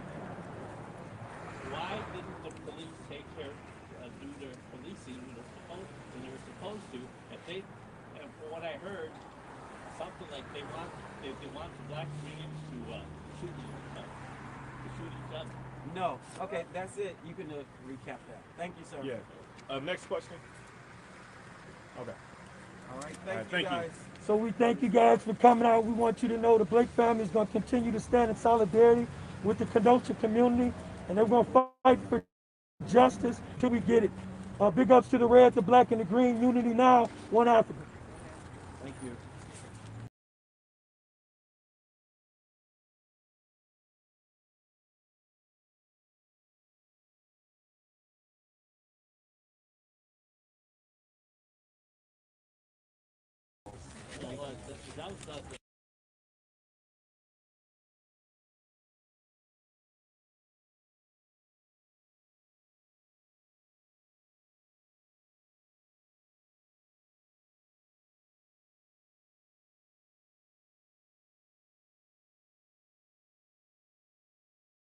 Readiness, meaning training, experience, age, all of those things come into play. Also, stress, auditory exclusion, time distortion.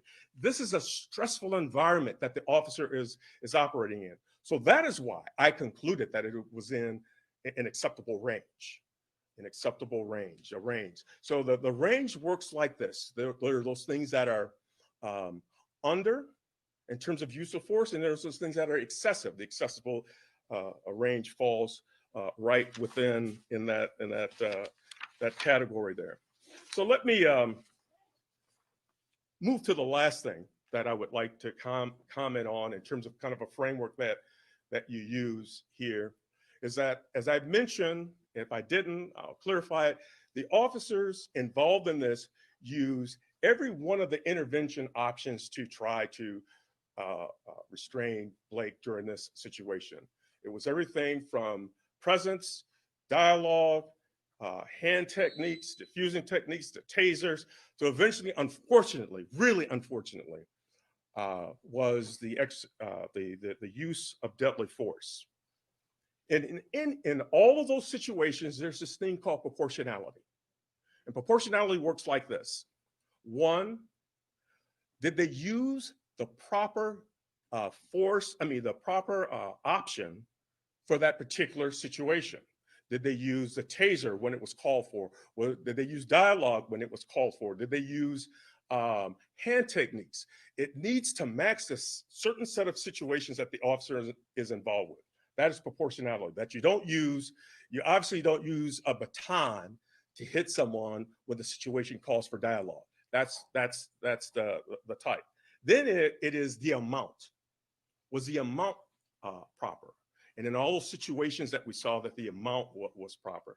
Then the third thing, and that is what America is looking at, and this is why I want to end on that, is that even if the officer does all of those things, there is still something that is called the eye test. Does the American public see it in that way? And that is always a question that we struggle with in terms of proportionality. It may be legal, it may be within policy, it may be with training, but there is still a question with the public in terms of proportionality. So I'll leave it at that and turn it back over to the DA to see if there are any questions for Q&A. Can I ask a question? Sure, go ahead. Derek Monroe, Rapid TV, Berlin, Germany. According to your policy, which dictates basically shooting someone until the threat is stopped, why is it showing up that it's mostly that shoot to kill? Why one shot was not sufficient to immobilize someone, either leg or arm? Why did it take 7 shots to stop the person? Yeah, I'll let Chief Ray talk. Okay. First, this has evolved. When I first started in policing, we were trained to shoot 2 rounds, recover, examine what is going on in your environment, and if the threat is still continuing, then you shoot 2 more.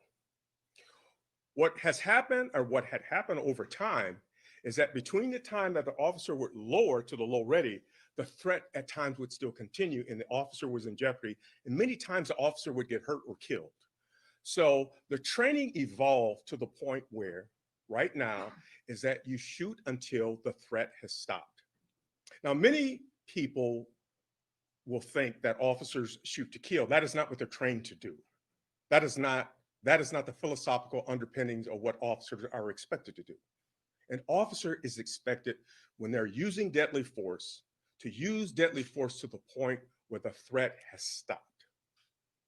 Does that make sense? Or is it? Well, but it's very subjective because, the threat has stopped. The whole world was looking at this. European public looked at this simply as a matter of extreme excessive force. Okay. It would take 7 bullets to stop somebody. It's just not acceptable in many cultures. Maybe it is acceptable here, but frankly, for a lot of people outside of the United States who are looking at this, that looks like a prime example of the police abuse.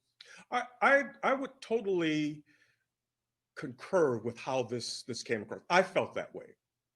But the flip side of that is that it is not necessarily true that in a use of force situation that it would only take 1 shot to stop a threat. What you want to do is to stop the threat. That is the intent. That is the approach behind this. Adrian Broad is here from CNN. What is your message to members of the Black and brown community, those who were expecting at least an attempted murder charge? You said at the beginning of your statement, as a father, it was tough for you to watch. And the district attorney, I would ask you the same question. At the beginning of your presentation, you outlined so clearly you don't know what it's like to walk in the shoes of Black and brown people. So let's speak to that, please. Thank you. And the question is, what is it like? Could you? Well, the question is, what is your message to members of the Black and brown community? They see you there, they saw you as someone working closely with the case, and most likely they're trusting. My message is this. This was a difficult case. It was a difficult case when I was asked to get involved in this. It was hard for me to get involved in this for a variety of reasons. One, because of my work and my profession. One, because, you know, being born and raised in the state of Wisconsin, living here and dealing with many of the issues that Black and brown people dealing with this on a national level, going into cities like San Francisco, Memphis, when all of these high profile, Cleveland, when all these high profile incidents have come up. I would like once to be able to provide some perspective in one of these incidents to say that this works. The criminal justice system works. It works for you. It works for everyone. But our ultimate obligation is truth. My ultimate obligation in looking at this was to look at the facts and to determine those facts and to share the facts. The reason why I got involved in this is that I wanted to be an outside person that looked at this. And there were decisions that were made by a number of people. We focus on the decisions that were made by the officers, which we should. They are the guardians of democracy. They are the ones there that should take the lead and do the right thing. They're trained. But there are also decisions that are made by people that are involved in this. There are decisions by the person that called. There were decisions by Mr. Blake. And some of these decisions place us in jeopardy. I listened to Mr. Blake during those audio conversations.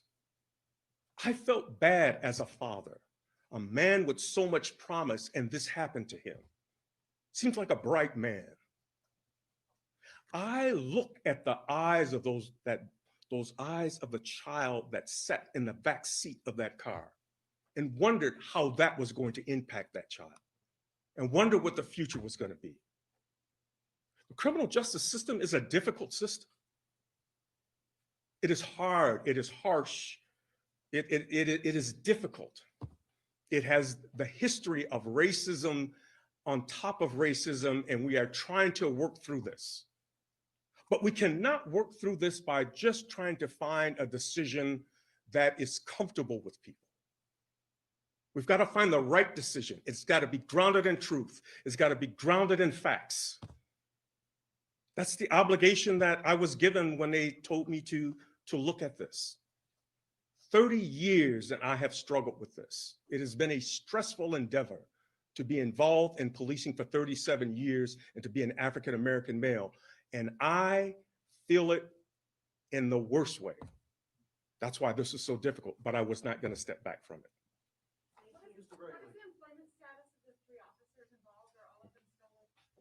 Yeah, we don't have any, neither of us have anything to do with that. So we're not able to help you in any way on that. Why couldn't the officer, you said that it was impossible for the officers to let Jacob Blake leave. Although all the time we hear that, like in a hit and run case or a high speed chase, it's too dangerous to continue the pursuit. Why was that not even an option in this case? Yeah, go ahead, Chief. Thank you. Okay, what you want to do in a situation like this is minimize the harm and minimize the risk.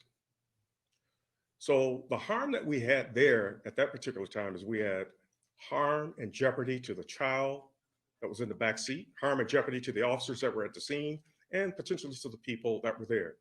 To have a vehicle that is moving around at a high rate of speed, you have increased the harm to the community. You have also created a situation where we get hundreds of thousands of these a year, potentially, where you have an Amber Alert, you have a child that is abducted. And the connection here is that many of these take place not with strangers, their boyfriends, their relatives, their fathers. The incident that I talked about in Madison, when there was a quadruple homicide, that was a father involved in a domestic. Another one was a boyfriend in 2011, where 2 babies were found in the trunk as a result of a domestic. That's what officers are trying to avoid. How many children in the car? I want to speak to that briefly as well, though. So those of you who are from Kenosha or know Kenosha know that in the 4 months just prior to August 23rd, there were 2 fatal accidents where police chased individuals. So we had 2 fatal accidents resulting in the deaths of the individuals driving those vehicles. LaQuisha Booker has a prior contact in those cases where a vehicle was stolen from her in the context of one of those domestic incidences. Officers got in a high-speed chase with Jacob Blake, and her vehicle was crashed. So this is not a hypothetical thing. This is real. This is something that happened with Jacob Blake in a previous incident, and it happened twice in Kenosha, well known to any police officer in this situation, twice over the last 4 months. So this is not some hypothetical, why wouldn't you do it this way? The examples in Kenosha on a local level over just the few months before this case was high-speed chases resulting in death. And here is a kid in the car with a guy who appears to be about to flee based on the reports from the complainant who is saying that and saying, I think he's going to crash my car. Okay, we have time for one more question. Mr. Ray, you said that multiple decisions were made along the way by many individuals. I want to know, in your expert opinion, what decisions could have been made differently so that if a call about a vehicle industry would not have resulted in a man being paralyzed? Are you talking about decisions with officers or decisions with other people? Either or. You know, it was for the officers that were involved in this, you know, to look at this. I asked that question over and over again. What could have been, what could have happened differently?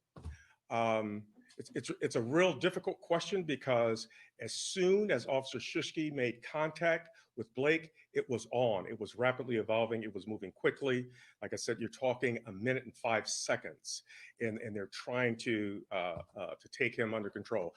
I would have hoped that there may have been an opportunity for dialogue, because that's the thing. If you can create dialogue, you can make a connection, build a rapport with someone, maybe you can talk them down. But in this particular case, it happened so fast that it was very difficult. I do think, personally, I do think that there were some decisions that, you know, that Mr. Blake could have made differently.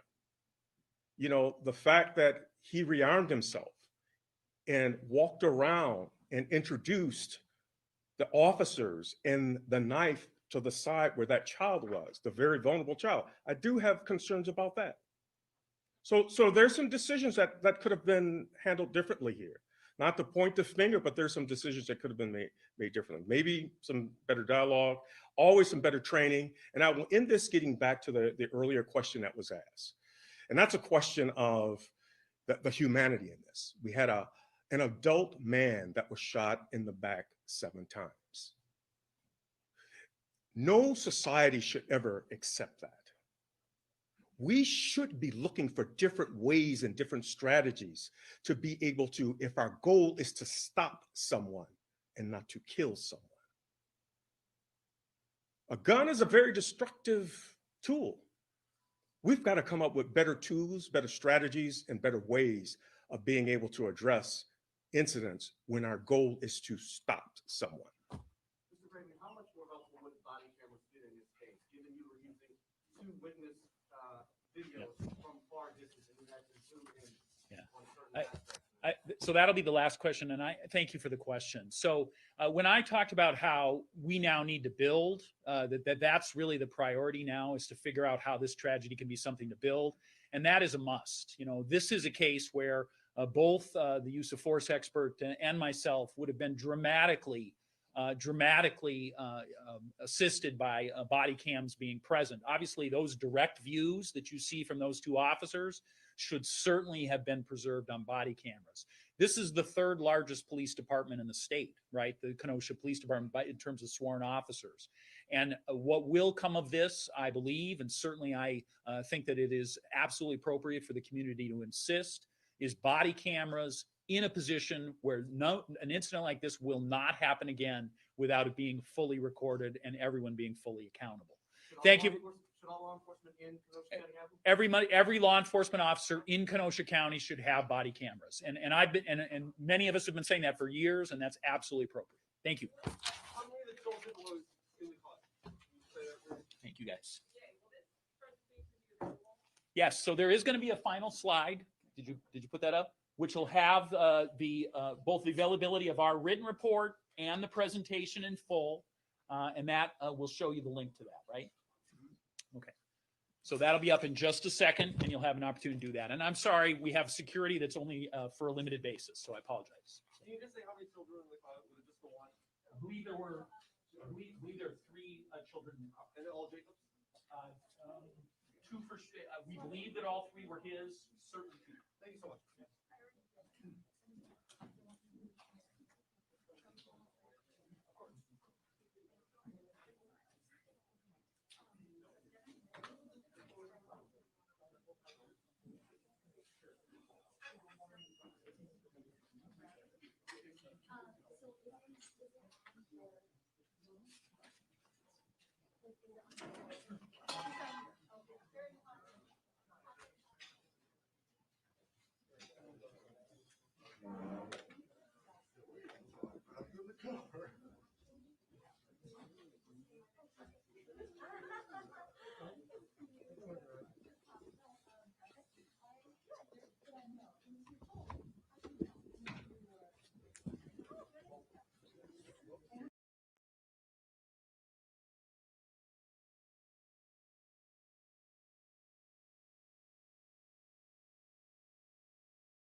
turn these off here and see what's going on here.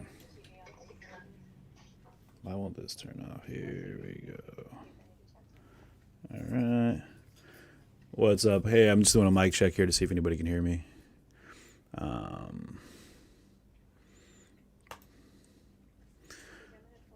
What is happening? I don't know if you guys can hear me right now, actually. It's Well,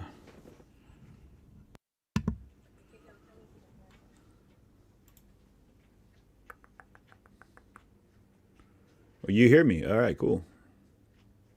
What's up, everybody? So yeah, that was interesting. The it might be a little bit choppy. I didn't get a chance to really get this set up as well as I would have liked initially. So I just kind of was able to jump in here. It was a long press conference, so yeah, that was a good 2 hours of press time. So 1 second here. I'm going to, like I said, I'm in the just had to jump in here. I know it's super choppy on the video, right? So let's see if I can fix that real fast.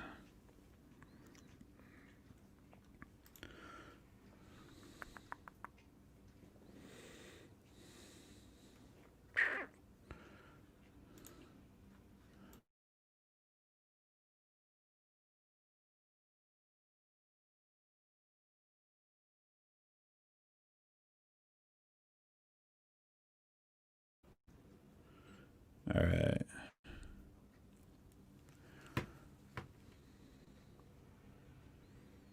We're in here. We should be in here.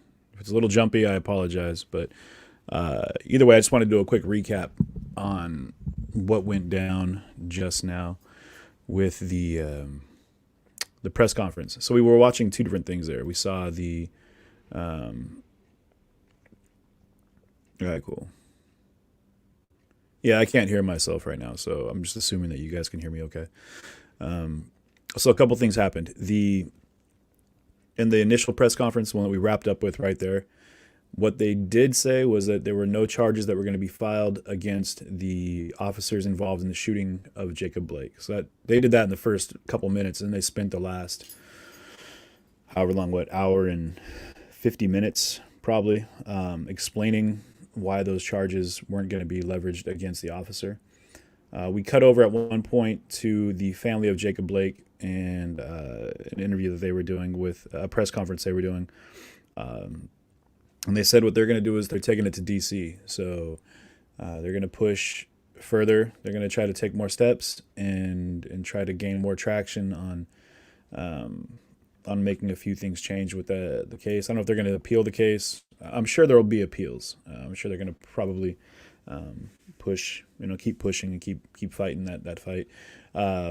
One of the things that was talked about actually was really interesting to me was that the officer that was, or the DA that was just speaking at the very end there, was talking about body cams for all officers, which I think it surprises me that they don't have that as a mandate for all police departments to have body cams. I mean, much like with the live stream situation, it just holds everybody to a level of accountability at all times. And I think that's incredibly important to do, because it really, at the end of it all, the video, I mean, can be manipulated and edited on the back end, but on the front end, if you're watching what's happening as it's happening without the cut and edit, chopping room floor type thing, you can see what's going on and you can hear what's happening as well. And that's where these things are really important to have, at our disposal: live streams and body cam footage. One of the things that, and here's the issue that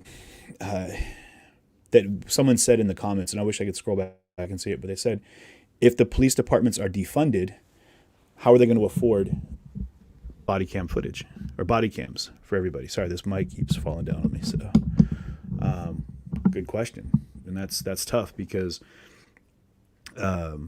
if what a lot of the protests are pushing for is police accountability, and that's part of the accountability factor is the body cam footage, it protects everybody. And then there's no questions. There's no he said, she said bullshit. Let's get right down to brass tacks. Watch the footage.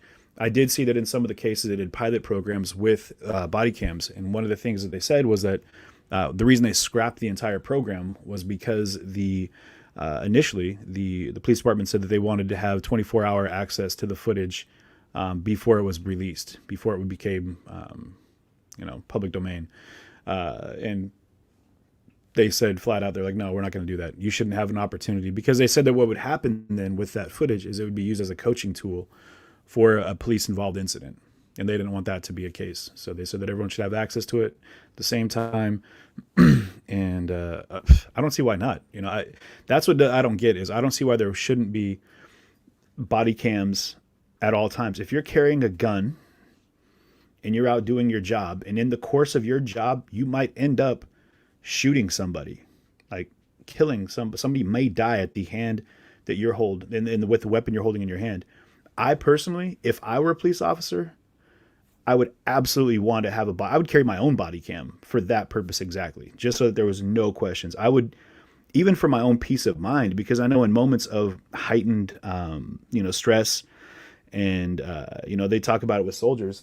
And honestly, I wish that I could give you the quote or the actual clinical definition as to what it is, but there's a certain aspect of things, the fight or flight, they refer to it simply, but a lot of people just go into action mode and they'll go into training, or they just go into the reactionary aspect of their being, at their core, and it blacks them out. And they get to that point where they don't even really have a full recollection as to what happened. They just went on impulse and response. So, or reaction even, if you go, because there is a difference between the two. But when that happens, I know I've been in a handful. I lived a very different life. There was a lot of times where I got into scraps, and post-fight, people would have to remind me of what happened. And I'm like, all right, because I just kind of went into reaction and response. So if there is an incident like what happened with Jacob Blake, and someone gets shot 7 times, I mean, there's all these different facets of the case that are coming out, right? Like they were showing video, they kept showing different portions of the video, and they were incorporating audio files and things of that nature. So it would make sense that if there was a better view of it all happening as it was happening, with uncut, unedited, the entire event, at least from the police officer standpoint, from the body cam that they've got. And but it would be awesome if somebody on the ground there, other than from across the street in the actual exchange that was happening with the police, if there would have been a phone out on that one too, which is why I encourage everybody to pull your phone out. If there's something going on, like, whip it out. Look at all these cases involving the police. If you go back, even back to like Rodney King, had there not been someone with a video camera there, no one would have seen that happening. And so but then there's tons of things where the police are mired in controversy for things that very well, were very well justified. You know what I mean? In the situations where they had to do what they do and use the force that they used. So man, it'd be great if everybody was hooked up with a body cam. Also, I think it'd be pretty interesting to be able to tap into someone's body cam and just watch. You know what I mean? Maybe that's the voyeur in all of us. That's why we all watch live streams, probably. It's because we want to see what's happening in someone else's world. But it's crazy to think that even in we're in Kenosha. Think about Kenosha. Kyle Rittenhouse. What if he was wearing a body cam? What if Rosenbaum had a body cam on? Well, what if everyone there was like, hey, strapped up, here we go. This is what's happening. Boop, hit record, and then play the tape. There's been so many times that I've had people, even recently, it wasn't a shooting involved situation at all. There was no violence. But when the takeover of the hotel in Tacoma, and I got to the front door and I'm live and I'm talking to that guy, Sam, we're having a very, mutual conversation. We exchanged information as far as like my questions, his answers. I walked away while I was talking to him on their reader board on Tacoma Housing Now. It said, some chud is at our door making threats, and which made me laugh. The whole chud thing is just laughable to me anyway. But I was like, all right, cool. Well, it was live, right? Like it's live. And so immediately I was like, that's just blatant ignorance for you to go ahead and claim something that didn't have any, reality based involved, because you could watch the video. So in all of these things, I just hope that people can stand behind any kind of body cam footage programs that they try to implement, with the police departments. And I think it'd make a huge impact on everything that's going on. I think that it would change in the situations that have happened, a lot of the controversy that people have to deal with how it worked out. So, but it's crazy times, man. It's crazy stuff going on. And it's too bad that there's not more definitive evidence with everything. Much like the Rittenhouse. I mean, I just mentioned the Rittenhouse case, but really, when that case is put into full light and all the pieces are put together, I can guarantee you that there's going to be things that'll come out that people are going to be like, oh, I didn't know that. And that's what I've been saying from the beginning. I was like, if you don't have all of the facts, like you personally weren't seeing everything that happened, hearing everything that happened, involved with everything that was happening, you really don't have a base to pass any kind of judgment as to how things went. You know what I mean? So there's just so many more things that are involved that people had no, that they couldn't see. And then even from my camera angle with the Rittenhouse shooting, there was things that happened up the street with the primary exchange of gunfire that I wasn't involved in, that I didn't see until Kyle, ran past me, and that's where he and I, crossed paths, and the rest is history there. So, interesting stuff though. So yeah, moving forward, I hope that, and I encourage all of you too. And I know that this is something that, I was embarrassed, honestly. The first time I used a selfie stick, I was like, oh my God. When I first started seeing selfie sticks advertised, I was like, how stupid are those? But it doesn't have to be a selfie stick. You don't have to look at yourself, but flip it around, take a look at the world around you. If you feel like something's happening that shouldn't happen, and this is something that I've said several times, like the element of accountability, like the higher standard factor.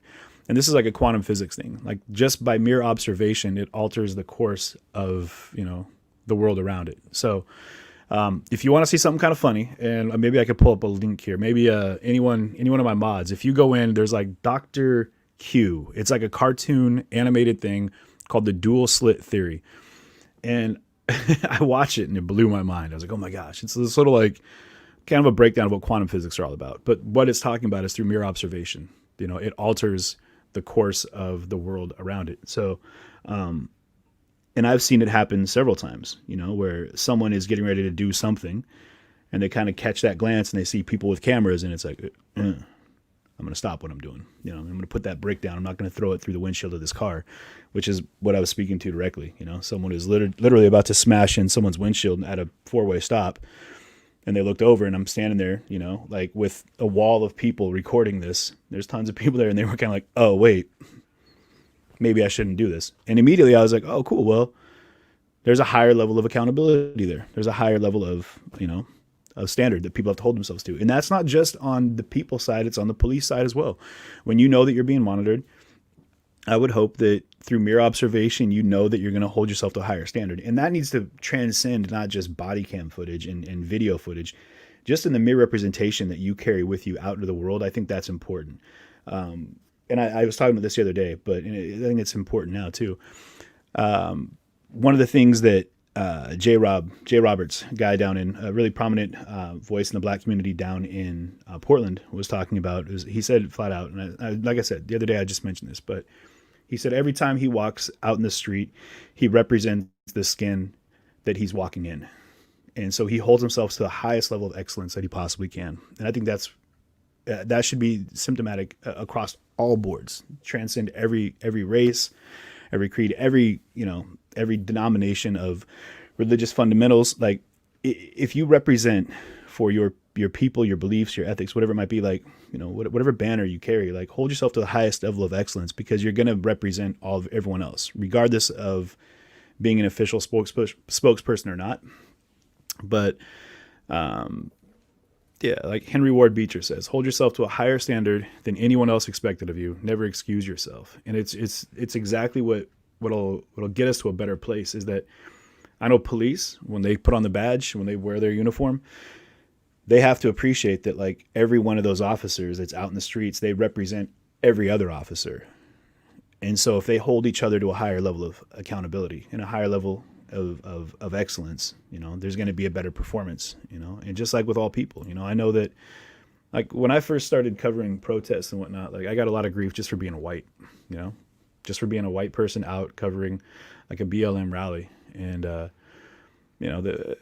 got called a lot of things that I had to Google, because I honestly didn't even know what some of the things were. But I really had to humble myself up and appreciate that. And some of the personal exchanges that I had with some people that were really angry, that I was, just through my look, the personification of something that personally affected them in their life. Not me personally, but what I represented just by walking out the door, looking the way I look, talking the way I talk, walking the way I walk. I represented something in someone's life, in this person's life, that affected them adversely. And so I accepted that, hey, it's not me personally, but they're responding because it is personal to them in a way that, I could take personal, or I could go ahead and appreciate, hey, take it with a grain, and then just hold myself to a higher standard. And so, and this has been a running theme. And so even when I was telling everyone the other day, like, when I traveled overseas, everyone in the Middle East was like, that I was traveling with, like, don't tell anybody you're American, because people will treat you terribly. They're going to judge you poorly. They hate Americans, blah, blah, blah, blah, blah, blah, blah. And immediately I was just kind of like, well, if every American that travels just doesn't claim to be American in these foreign countries, then who's going to redefine the ideas of what they see Americans as? So every time I went everywhere, I would let them know, like, no, I'm red, white, and blue through and through. Like, I'm born and raised in America. That's I rep for my country, like 100%. Like, I'm all about it. And but when it came right down to it, it was all about being accepted by people because of the character that I carried. You know what I mean? And so I just, maintained that standard. I was like, no. And it was cool to have the relationships that I was able to build with people in foreign countries, based on the fact that, it was, me, my character, that was being judged, and not just, just like Martin Luther King said, judge a man by the content of his character, not the color of his skin. And, and when it came down to it, those are the things that I really held on to, which, I'll be the best person I can be, let people see that, and then judge accordingly. But people still pass judgment. You can't stop that. People are still going to go ahead and criticize and, attack regardless, So, and it's funny because I'm looking at the comments, and they're really kind of all over the board, with some of the things that man, I see my people bleeding because USA is very racist. But I mean, one of the things that someone just mentioned is we're addressing the racism in the United States, and for anyone to deny the fact that it exists would be ignorant. Of course, there's racism in the United States, and everywhere in the world there's racism. we have a country that's pretty young comparatively, very young, incredibly young comparatively, and had to stumble through some pretty, bleak times in the development of the nation that we have right now. And so I absolutely feel that there's room for growth, and there's a need for growth. There's definitely room for change and a need for change. And my hope is that 2020, if nothing else, inspired people to change. If 2020 did nothing more for 2021 other than build an understanding that there's things that need to be addressed. Some of the ways that people have gone about doing it and some of the things that we've seen happen have been atrocious and just terrible. But I hope that people can appreciate that there are things that need to be addressed, and we can collectively work on that. Once we stop the fighting, even in the comments, I'm seeing a lot of sidebar fighting, people that are just attacking each other. And it blows my mind because there's no need for that. I mean, that's going to do nothing. Like, your personal views, and granted, I get it. It's a stream reader board. People are able to say what you want and kind of just step back. And who knows? Maybe you've had a couple cocktails and you're just feeling froggy and you want to go ahead and say something because it's fun to go ahead and like poke at people. Whatever. We've all got siblings. We've all got friends. Maybe that's the game. I don't know. But I can tell you this. In there's a whole lot of opportunity. In these conversation chats, there's opportunities for people in here to go ahead and make connections across country, across oceans. We have viewers all over the world. And it's cool to know that you can connect with people, incorporate maybe different viewpoints, different ideology, different fundamental beliefs. Like, there's things that you can throw into your lexicon of operational, tools that might help you and help the people around you, help the world that you live in, and collectively work to build a community on a larger scale, that'll, benefit our future generations. So, it's just, the hate and the anger and the animosity that people feel for each other that don't even know each other. And I'm pointing out my comments over here. But that's not where it's going to happen. You know what I mean? Like, funneling your rage and anger at somebody that you don't even know, just for saying something like, "Hey, I voted for Biden," or "Hey, I voted for Trump," and immediately like being like, "Oh no, you didn't." Like, I'm going to go ahead and lay into this person. I'm going to tan him up. Like, come on, you got to stop that stuff. Got to stop it. Because people are putting these, like I said, they're putting these titles over our head. And they're like, hey, this is who they are now, so I can identify them completely. Wholeheartedly, I know this person through and through. Like, no, you don't. You know what I mean? We don't.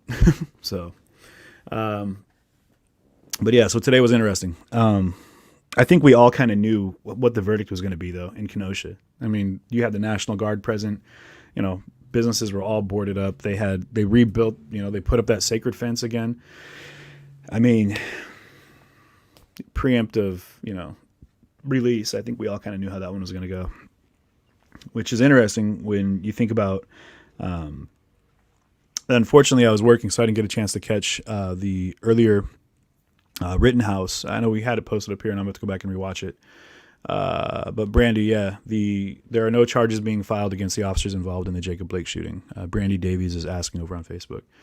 So, yeah, and hey, if you guys, one of the things someone said to address real fast, if the chat is too toxic for you, just turn it off.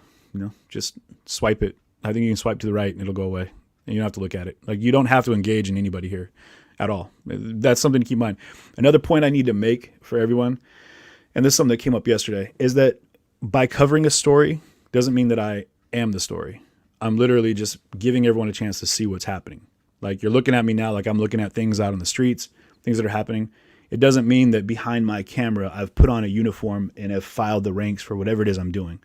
It may not mean that I don't even act, but on the same side, it may not mean that I don't agree with what I'm looking at, but that's not where we're at.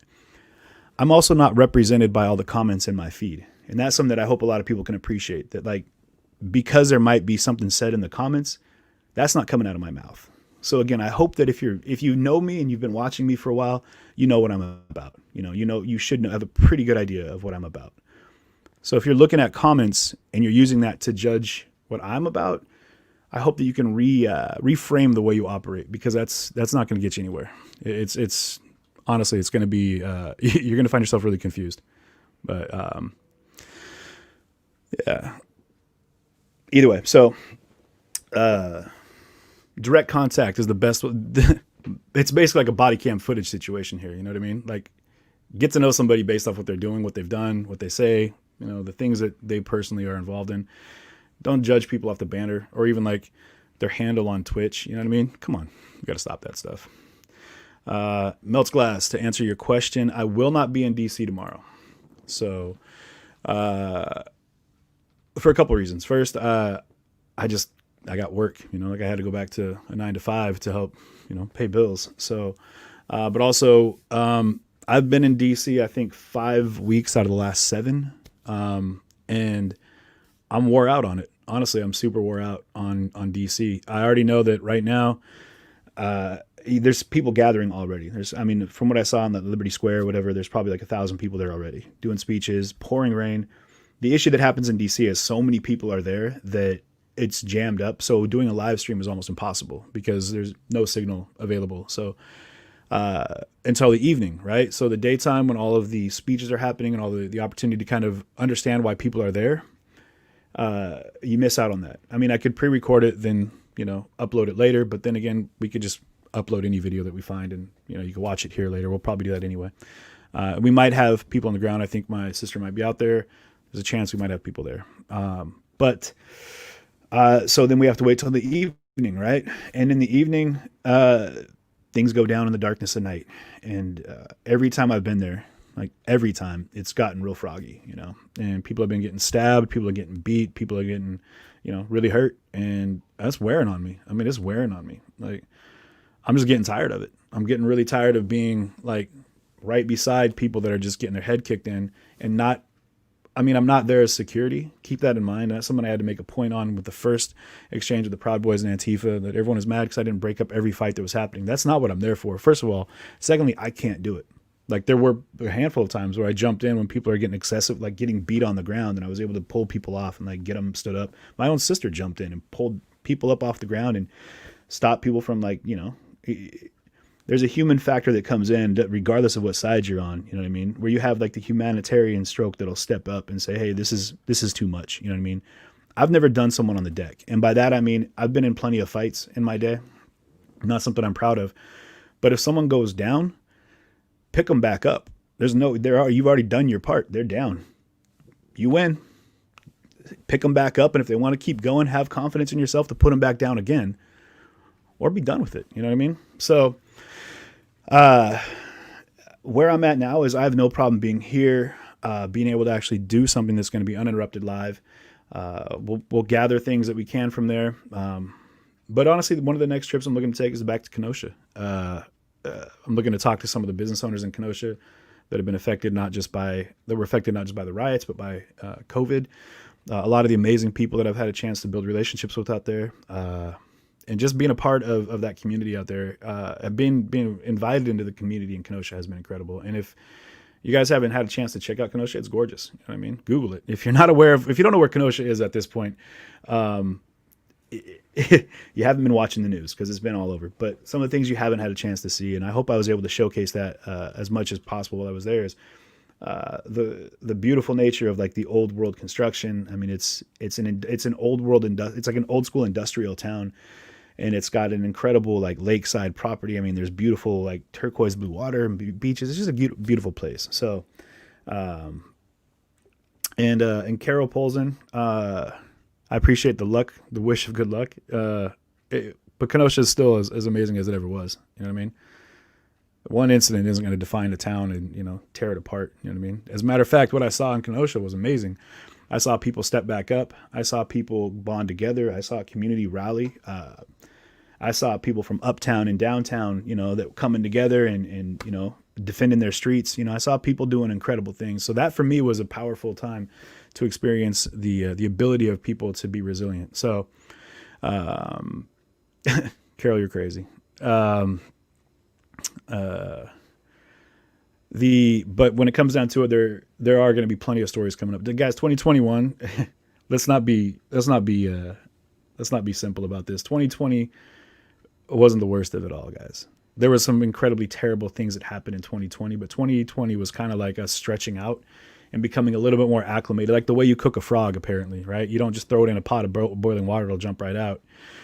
You slow boil why I know this, I don't know, but you slow boil a frog in cold water and you slowly bring it up to temp and it just kind of falls asleep and lulls itself into a place where it doesn't even realize it's in danger. And I think that we need to go ahead and appreciate that 2020 it desensitizes us to a lot of crazy stuff. You know what I mean?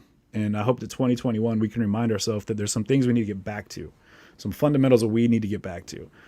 We need to get back to our moral, our ethic, our character. You know, we need to get back to the fundamentals as humans and start operating from that standpoint, because we've been going off of a lot of crazy tangents so far in 2020 that have caused so much pain and a lot of hurt and a lot of anger. And that's not going to get us through 2021. You know, you can't use the same, the same tactics and techniques that got you into something to get yourself out of them, right? So we got to change our approach. We got to do things different. So 2021 is going to have plenty of stuff for me to cover. I'm not going anywhere. You know, we're just building. You know, this CJTV, we've got an amazing team. All the mods are incredible. Shama, Stephanie, everyone on our team is just incredible. And I'm not going to go down a huge list of names, but everyone busts their ass to make sure that we give you guys as much, of this as possible. So, and we got a lot of stuff coming up that I'm excited about. Maybe not DC, but I can tell you right now that next weekend, not this weekend, but next weekend, I'm going to be in Vegas for the weekend, and I'm super excited. It's not going to be playing the slots. We're going to be out there with For the People, By the People, and I'm going to keep plugging this as much as possible. Maybe if someone could post that, their link or kind of an idea of what I'm talking about. We're going to be doing a just kind of humanitarian effort all weekend. We're taking donations. We're going to be trailering in a full trailer of as much as we can get put in for the donations. And then we're going to be carting that over to Vegas and handing out things to, necessities and, food and necessities to the homeless community, to the transient individuals of Las Vegas. Doing our best to help out. And it's just really cool that I've been able to meet up with people like John and his team over on For the People, By the People that are doing this every night. You guys, if you get a chance, check out their stream. They go out every night and they help out the homeless, people that are less fortunate, people that are in need, and they're able to find things that they need, be it clothes to wear, food to eat, shoes, tarps, tents, things that might keep them safe from the elements. And right now it's cold. If you guys have seen anything, if you're in the Midwest or on the East Coast, Northeast, anywhere, basically above that equatorial line, whatever you want to call it, like it's cold. The winter's it's freezing. People are already dying. So I hope that people are able to be generous with their offerings. And if you have things in your hometown right now, like if you're in an area and you're not able to help out with this drive, we do have an Amazon wish list that we'll be posting up, so you're able to go ahead and donate there. We're going to put up a GoFundMe here tonight, I believe, and you'll be able to go ahead and help out in any way there for the items that we can't quite fit and bring out to Vegas. We'll be able to pick them up in Vegas, and I'll take you shopping with me when I do that one, which I'm excited about. So keep your eyes peeled for that. And one thing I'd ask is everyone in here, when you see the GoFundMe, just share it with as many people as possible, because we're really trying to hit a mark that we feel would be able to really make an impact on our efforts there in Vegas. So, but yeah, if you're in an area and you have extra things, like I said, go through your closet, throw a bag of things in the trunk of your car, blankets, whatever you've got, things you're not going to use. I know I had tons. When I moved, I realized there was so much stuff I didn't have, and I was able to donate a lot of that. And then if you do happen to see somebody, driving down the street and you see somebody that's out there, kind of in the elements, and you have something that might help them out, hand it out. You know what I mean? Just grab a blanket, grab a hoodie, grab a, whatever you've got. And socks are good too. I know they need socks, things to keep your feet warm. Hand warmers too. If you keep a box of those hand warmers in your car, those are a big deal. If you pull up at a stoplight and you see someone out there and you maybe don't have any cash, because that's who carries cash anymore, maybe you can hand them some hand warmers and it might help keep them warm while they're out there. But it's a miserable place to be. So either way, I'm going to sign off. I appreciate everyone for tuning in for the last couple hours. I hope that everyone is doing okay. Again, all of my, and I hope everyone else as well, hopes and prayers are going out to Kenosha right now. Staying peaceful. We don't need a repeat of what happened before.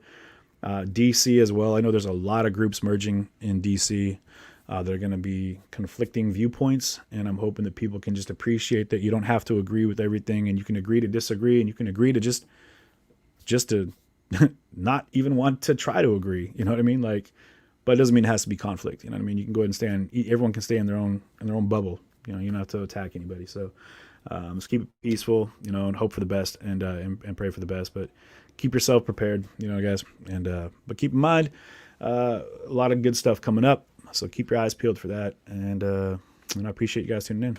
Thanks so much. I'm going to go ahead and end things now. So we'll see you